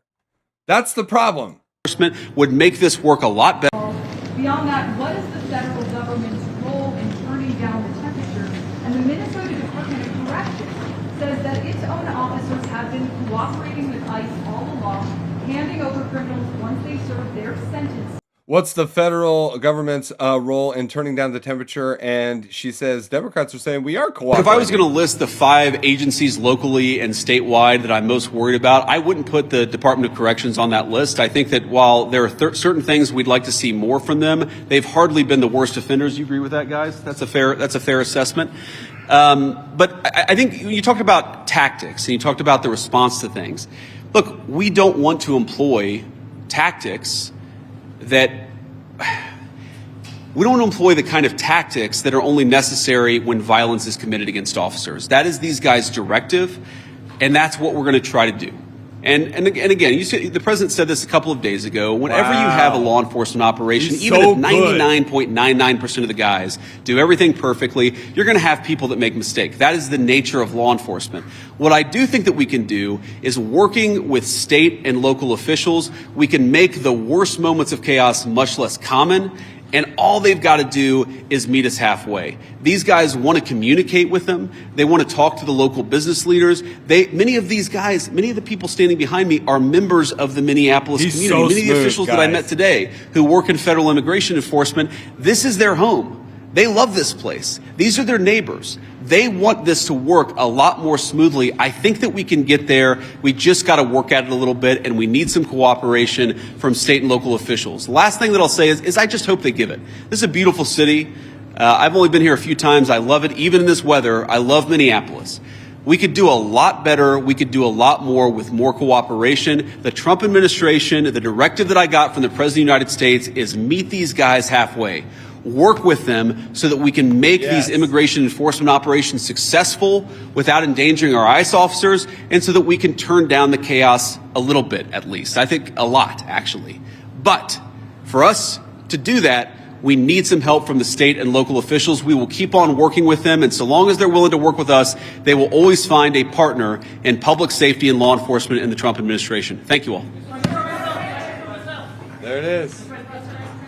Find a partner in public safety and law enforcement in the Trump administration. Thank you all. Wow. What's he saying? Somebody's clapping. Oh my God. Bro. Go back, man. It's cold up here. Jesus Christ, he cooked them. Yeah. Wow. He really did. Holy shit. I agree, Asmon. He absolutely cooked One him. guy. Dude. I don't even know what to say. I really don't. I mean, like, he just went up there and... Well, it means that there's no excuse left that they have to turn to. There is no more excuses left that they could possibly turn to. That's going to be it for this react, guys. Was a little late on that, but I wanted to get in there, let you guys know what's going on in Minneapolis. JD Vance is there on the ground to try to just make things work properly. Not dark good. Obviously, there's been like 100 confirmed cases of accidental citizen arrest, and those guys were let go immediately. Everybody else is not only an illegal alien, but have committed crimes. Of everybody else is an illegal alien, and everybody else of that number that are illegal aliens, 79% have committed crimes. That's all they want to do, is focus on people who are illegal aliens and that have committed crimes. Anything you hear about ICE arresting people and disappearing them, well, if they're rapists and they're illegal aliens, that's ICE's job, is to get them and deport them. Absolutely. Why would you protect people like that? Like, subscribe, comment down below if you do disagree. I mean, I don't know who would, but also you can join the chat, join the conversation, kick.com/LyrithTV, and you can talk to me live there. We'll see you in the next one. That was an on-the-spot recording, guys. I had to get that one. I've seen I seen he was watching JD Vance, and I'm like, oh, I want to get it too. And I'm like, I'm working really hard today. I'm really trying to grow the channel as hard as I can. Like, I'm trying to go all out. Meanwhile, I'm also dealing with a whole bunch of other stuff on the side that I got to do with like lawyers and all this other stuff.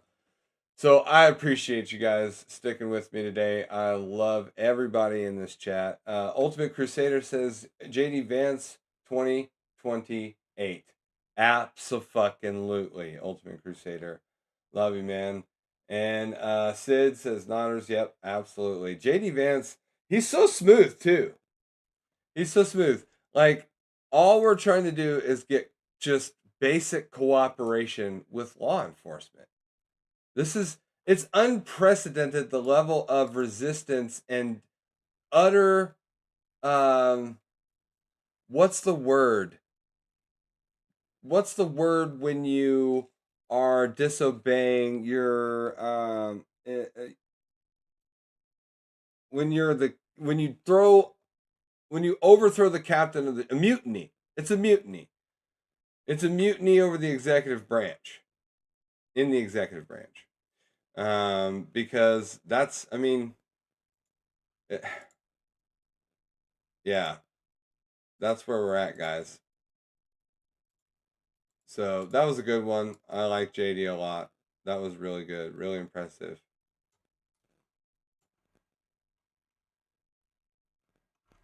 Mexico's agent launches war. Uh-oh.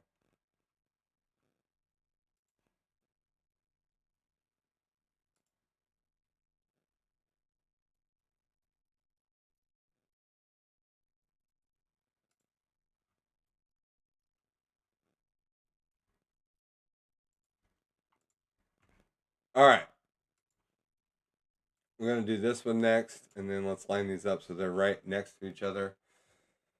Okay, guys. I have heard a lot of people say that this guy, Gore, we are back on with the VOD squad for all of you guys watching on YouTube. You can also check in with the live stream on YouTube and at kick.com/Lyrith TV. Join the chat.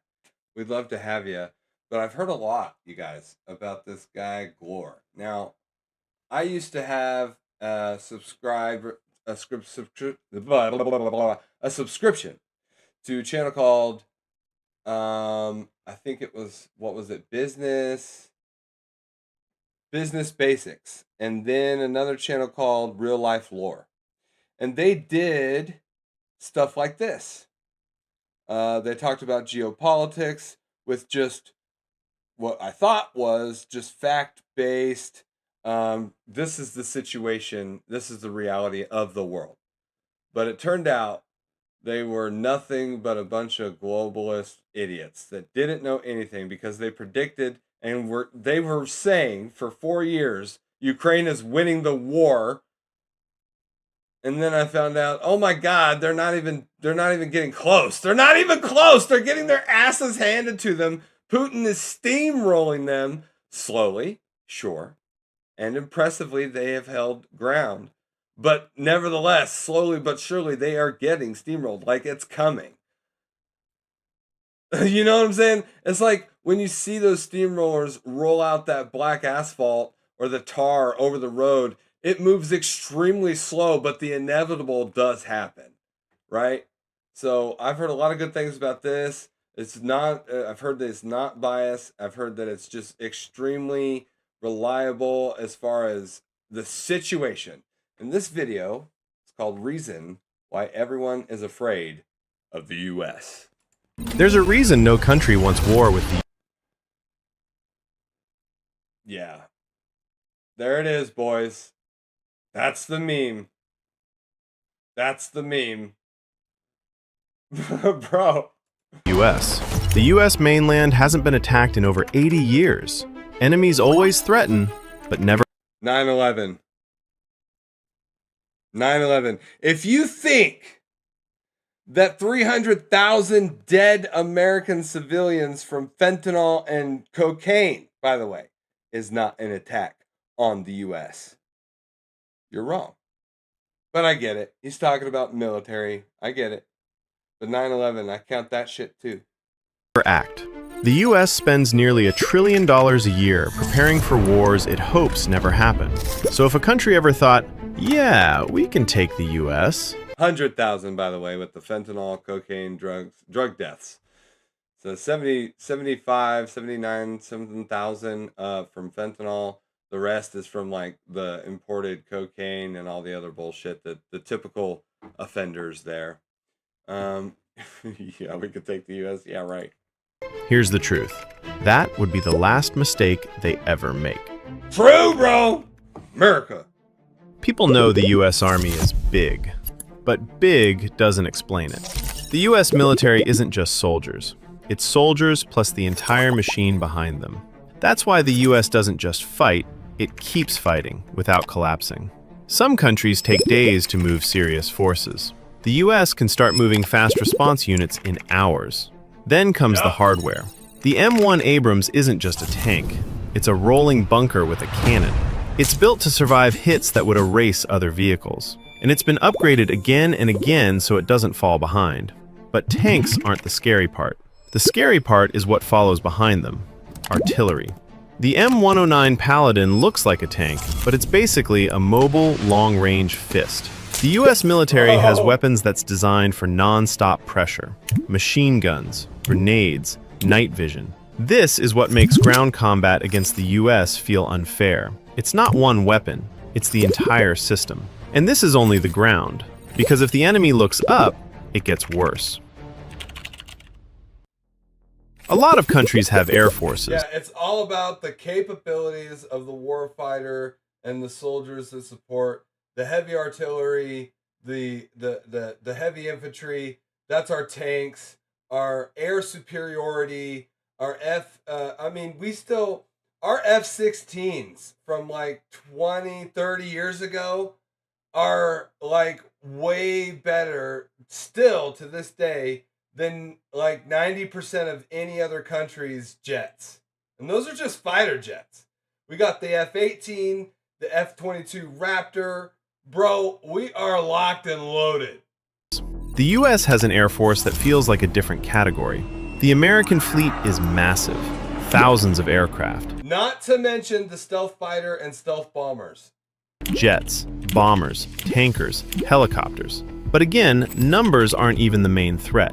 The main threat is quality plus coordination. Take stealth aircraft. The F-22 isn't famous because it looks cool.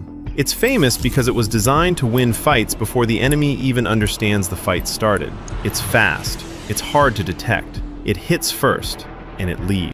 By the way, it's pretty much the best fighter in the U.S. military. It's also extremely expensive. It's very expensive. So they did F-32 during the War on Terror because they were like we could mass produce, basically. They were a more adaptive, all circumstance, like kind of every situation, every circumstance type of fighter jet. But the F-22, without a doubt, is the top of the line, the bleeding edge of our tech. Then there's the F-35. This isn't just a jet, it's a flying sensor network.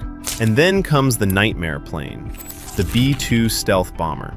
This thing was built to slip through air defenses that were meant to stop everything. It can travel absurd distances, strike targets, and disappear into the sky like it was never there. So if someone's plan is, we'll fight the US in the air, that's not a plan. That's volunteering. And even if they somehow survive the sky, they still have to deal with the ocean. Most navies protect coastlines. The US Navy controls oceans. It has aircraft carriers that aren't ships. They're floating air bases. And carriers don't travel alone. They move with a full strike group. Destroyers, submarines, support ships, and thousands of personnels. So when a US carrier group shows up near a region, the message is simple: we are here, and you can't ignore us. But the real fear isn't the carrier you can see, it's the submarine you can't. Ohio-class nuclear submarines are designed. Dude, we throw out tomahawks like they're going out of style, bro. And that's not even our best missile technology. We have like, I'm guessing half a dozen or a dozen more missiles more advanced than the Tomahawk. Designed to stay hidden, and loaded with enough firepower to change the map. Submarines are the reason enemies can't relax. When your country can change the map, literally, at a whim, probably don't want to mess with that country. Because you can't negotiate with what you can't find. So the US can dominate land, it can dominate the air, and it can dominate the sea. But then comes the weapon that doesn't care about borders at all. If a weapon can reach you from across the Earth, your geography stops protecting you. ICBMs are built for one purpose: distance. There it is, Some can bro. fly thousands of miles, meaning the US can strike targets far Our nukes are nuts, and the ICBMs that deliver them are insane. beyond its shores without moving a single soldier. And the scary part is not just range, it's readiness. Missiles are placed where they're hard to hit all at once, spread out, protected, guarded, designed to survive and respond. But missiles aren't just nuclear. America has conventional missiles too: precision strikes, long-range targeting, satellite guidance. And that leads to the next level. Yeah, you got to understand, they're basically entering low Earth orbit.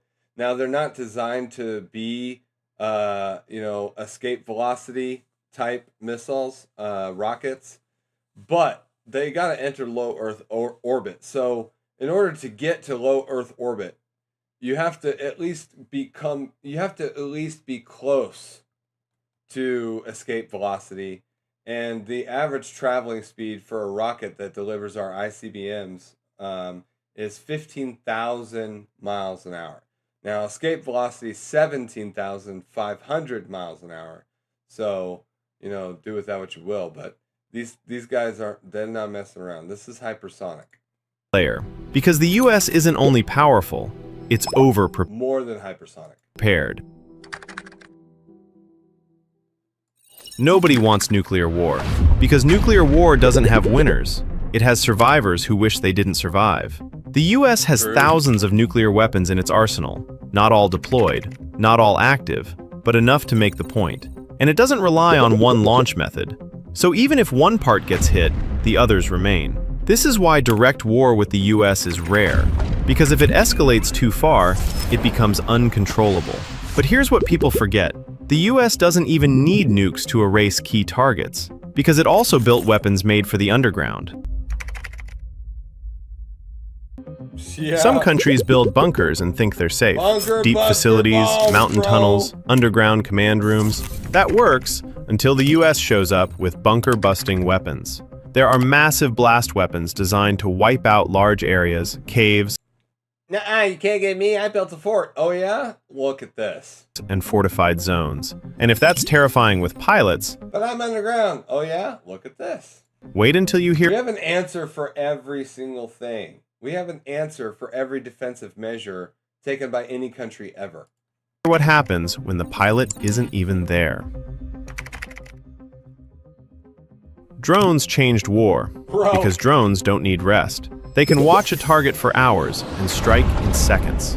The US operates huge numbers of unmanned systems. Some are built for surveillance, some for attacks, some for both. The scary part is endurance. The more advanced the drone, the less warning the enemy gets. Drones also reduce risk for the attacker. You can project power without losing pilots. But machines still aren't the most dangerous weapon America has. The most dangerous weapon is the people trained to do what machines can't. Yeah. Soldiers The built US for chaos. trains soldiers hard, but its special forces training is a different kind of brutal. Units like Navy SEALs even are close. designed to Yeah, I'll operate wrench its anywhere. Their training is meant to No break competition. weak people early, so only the most durable stay. And it's not just physical, it's mental. Because in real war, the weapon isn't always the key. Decision-making is. The ability to move when it's confusing, to act when it's loud, to stay calm when it's deadly. That's what elite units are built for. But training is only half the advantage. The other half is experience. Man. Some militaries look scary on In paper, every but category, paper doesn't we're just bleed. The U.S. military has been tested in real conflicts for decades. Different regions, different enemies. That creates something you can't fake. Institutional memory. It learns what works. It learns what fails. It adapts. And beyond active duty, the U.S. has millions of veterans. People who've seen real operations. People who know how war behaves when plans collapse. So when threats show up, new or old, America doesn't start from zero. It starts from experience. And that brings us to the last reason. The reason that scares every enemy the most. Okay. The scariest part of U.S. power isn't what you can name, it's what you can't. Every year, huge budgets go into research, testing, and development. Yep, the black not budget. for parades, for the next generation of advantage. That means stealth gets better. Sensors get sharper. Yo, you guys, what's he do? Oh, this, he finally saw it? That's funny. Okay.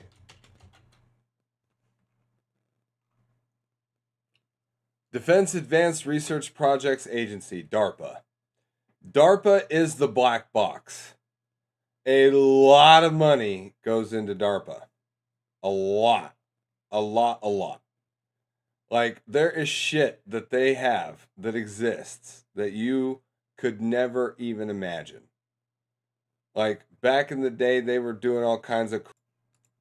Missiles get smarter, and the public will only hear about a fraction of it. It's like a super advanced military technological research facilities, the headquarters. They have facilities all around the world, of course, and they have partners all around the world, and they are just, you can't beat DARPA. Because in war, surprise is a weapon.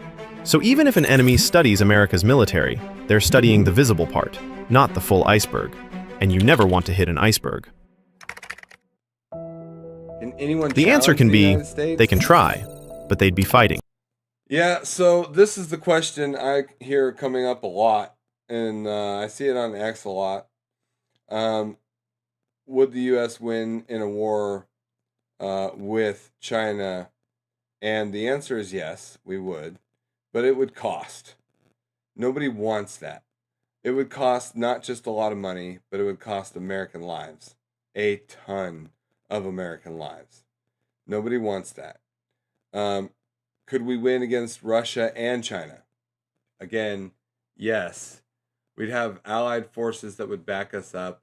Japan's right there for China. South Korea is right there. Australia is right there in the Pacific. And Taiwan, we have a shit ton of... We've turtled that entire place. It's basically one giant United States base, military base, Taiwan is. And so, yes, we would win, but again, nobody wants that. So, if you really just want a lot of death and still lose, then challenge the United States. Go ahead. A ground... You will lose. You do not want that. You do not want that amount of death. For every single American that dies in that war, there will be 100 casualties on the other side. Force that moves fast and hits... Unless you're talking nuclear, and in that case, we have countermeasures for nuclear attacks.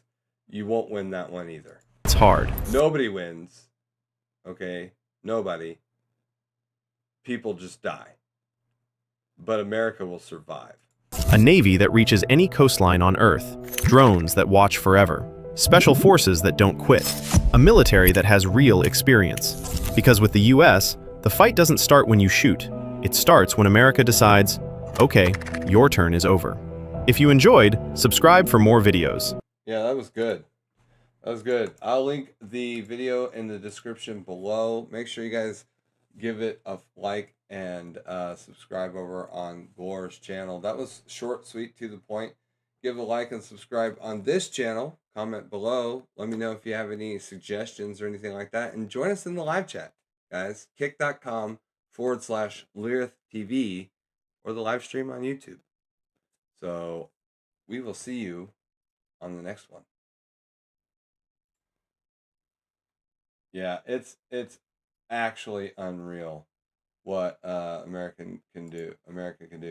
I'm going to put this on, and I do have to check my email real quick, but hold up. Mexico's president launches war on America. Oh boy. I'm not going to record this one because I don't even know if I'm going to be able to finish it. I may be able to, but I don't know yet. Depends on this email. So let's get into it. Wait. Okay, this one's longer. You're already on a government watch list. Okay, well, let's check this one. What's he watching? Oh boy. Quinn. All right, let's check this out. Well, first we saw an extraordinary U.S. operation in... Wait. Mexico? I just got that. I'm just now understanding what's happening here. Mexico launches a war on America. You gotta be fucking kidding me. Venezuela. Now Trump is talking about doing land strikes in Mexico against cartels. So as President Trump takes America's border wars to the cartels in Mexico, some huge unanswered questions start to emerge. Like, how did these cartels get so powerful, taking over not just territory, but even buying up politicians to... I know how. The left let them control Mexico's government. And how exactly do they make $40 billion per year? Well, as you're about to see, they're not exactly doing it with kid gloves. Reality is, Mexico does not have control over their border, over much of their own country. It is being run by cartels. Why do you say you do what you have to do? Couldn't you stop doing this? No clue. You can't. Once you get in, you can't get out. Do you think what President Trump has been doing has been making your job tougher? Oh yeah. This is a big one. It looks like a whale. This is just one of the vessels seized by the Colombian authorities. Historically, they've worked closely with the Americans, but the airstrikes have put a massive strain on the relationship. She's very frightened of the cartels. They're running Mexico, and I've asked her numerous times, would you like us to take out the cartels? No, no, no, Mr. President. No, no, no, please. The cartels have given so much money to these politicians to get into office, to get the power. So they protect, the Mexican government protects the cartels, and we all Mexicans know about it.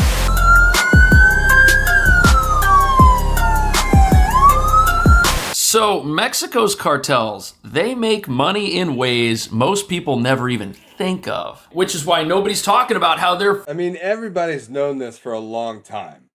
Everybody has known that that's how the cartels stay in power. They bribe politicians in Mexico, in Colombia, in Venezuela, even probably in Brazil. Like, $40 billion a year empire actually works, and how it got so big to begin with. So forget everything you think you know about these criminals. Their existence is due to more than back alley deals and desert mules. It's corporate scale industrialized corruption sanctioned at the highest levels of the Mexican government with one brazen goal to bleed America dry from the inside out while owning and controlling an entire country. And the ways this gets done are incredibly sophisticated, much more so than a dark fleet of oil tankers roaming the globe. That's just one thing they're up to. They've also infested America's economy with ships delivering falsified cargo, moving billions in contraband right past the Coast Guard. Add to that all the money they make as the gateway keepers of illegal immigration into the United States, money they make not just from their fugitive customers who they help break immigration laws, but also from their corporate enablers on the US side of the border who benefit from illegal unpaid labor, and the total picture of how these thugs feed their insatiable greed starts to emerge. Plus, as you're about to see, every single dollar laundered through their shadow economy is used to buy up another politician, corrupt another police unit, enlist. That's what I'm saying. And they do it, they've been doing it for decades. Another border smuggler while bankrolling the armies these guys use to take away the future of the innocent while protecting their trade of terror. But before we get into the dark, secretive ways these guys are robbing both America and the Mexican people, there's something very sinister happening at the US border even today which most people don't even think about. Really, most Americans don't understand is that when they see this mass flow of people across the border, what they're looking at has been described to me as the largest form of modern slavery in the world. Because, and I've seen this with my own eyes, so many of the people coming across will have a little card in their pocket or a number written down, which is a routing number for a bank account for the cartel. Tell that to the open borders advocate who thinks illegal immigration is some great thing for the world. It's not good for the people of Mexico. It's not good for the people in the United States. And it's not even good for the illegal immigrants who come into the country and are essentially prisoners of these horrible... Paying off the politician, Rosebud says over on Kick. Yeah, true. And, or getting themselves into office. Yep, that too.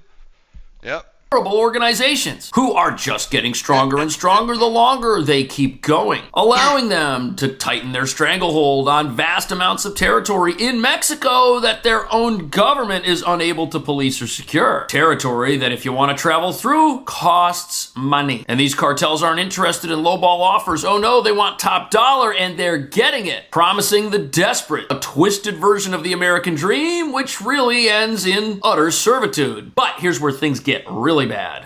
If you haven't paid all of your fees by the time you cross, they will collect. And so many people, when you're in a restaurant in New York and, you know, you and your friends are talking about, oh, isn't it wonderful how these immigrants work, you know, 2 jobs and they're so hardworking. Well, guess what? They're working 2 jobs a lot of the time because so much of their money is going back to those cartels. Wow, so there's no escape. Once you're in, you're in, and these guys know exactly who you are. And that's Mexican a problem. President's mad about us taking them out. Yeah, she is. Then she's paid. True. Because it's recently come out that she has to be, these right? cartels team up with both. gangs like Venezuela's Tren de Aragua, who act as enforcers inside the United States, keeping tabs on all of their happy customers. Those happy customers are the businesses that team up with these cartels to get illegal labor in the first place, and then the other group of customers are the people who get smuggled into this whole operation. These gangs are looking out for everybody, while they shack up in sanctuaries across America, collect federal benefits, take over apartments, and enforce cartel order. Because if they can track you, they can make sure you're working at the restaurant they set you up at, or the warehouse or distributor paying back the tens of thousands hanging over your head. But this is only one part of how these cartels make so much money, and the presence of their operatives inside this country brings us to the next thing they got their fingers on. It's known as Colombia's gateway to global trade. Look at all those shipping Commodities containers. like coal, gold, and coffee are sent across the Pacific all over the world from here. But its most lucrative export is something more sinister. From here, hundreds of tons are moved every year, quietly mixed with legal goods inside containers. The city itself has become... And this is exactly how these cartels, whether they're in Mexico or Colombia or anywhere in the world, are able to flood America with things that they then use inside of our country, not to make it a better place. And right now, Mexico is the #1 trading partner with the United States. And as of early 2026, the economic relationship between the two nations is deeper than ever, with a total annual trade exceeding $800 billion. To put this in perspective, the two countries trade over 1.5 million in goods every single minute, which these cartels see as their lifeline to transit the U.S. border without permission. And when you see a busy port full of containers or an armada of trucks hauling goods, there's a pretty good chance the cartels have their fingers on those shipments in ways that most of us never even conceive of. Now that illegal alien crossings are down, we're seeing a 95% decrease in this area. The cartels aren't making their money crossing illegal aliens. So now they go back to their original tactics. So cartels are once again pushing through South Texas. So in just 2 weeks, agents here were able to make 3 of their biggest seizures so far this year. Here you're looking at $1.1 million worth of that was seized hidden inside stationary bike rollers. Then agents made a $2.3 million seizure. That's crazy. So they're hiding stuff inside other products. They're also hiding stuff on the vessels that carry things into the country, underneath the vessels in some cases. That's why you see these divers jumping underwater to see what's up. It's like every conceivable hiding place that these cartels can think of, they're going to go for it. And their approach is really a volume-based approach. They're sending everything they can across the line just to see what gets through. They understand some of their cartel enforcers are going to get busted. They understand that. They just care about making money. They don't care if a few of their underlings get busted and do a little bit of time. That's no big deal to these guys. And this is why President Trump has been so clear that he wants to do something about these gangs and these criminals who are in Mexico. You see, Mexico can't be a place that gives those who'd harm our country or their own country a place to stay and get rich while doing it. And if these criminals can plot schemes just inches away from the U.S. border, it won't be long before they find their way in and keep their crime empire running. And just as the U.S. was aggressive with strikes and interdictions of cartel boats on the open ocean, the same could now start happening to physical cartel infrastructure on land, which would shut down their empire overnight. But until that happens, this criminal empire, they've got an even more ingenious, old school way of plundering their own country that most Americans don't even think of either. Tank after tank, all of it illegal. Every day, 17,000 barrels of fuel are stolen in Mexico. Bro. How? That's crazy. Most is taken directly from the state oil company's pipelines, so drilled into by criminal networks, large and small, throughout the country. That's wild. Here in the state of Hidalgo in central Mexico, police have made an all too common discovery. Man, that's just nuts. Guys, I want to finish this, but I need to do some other stuff. I'll tell you what. Let's go on to, there we go. We're going to give you over to a good and badass dude. His name is Donut Operator. Definitely give him a shout out. Give him a follow. And I hope you guys have an awesome rest of your day. We'll see you guys tomorrow. Same time, 11 a.m. CST. Cube. Start me back out. Okay, it's not. Oh, fuck, man. Now I don't have my ATV, though. I can't just call an airdrop of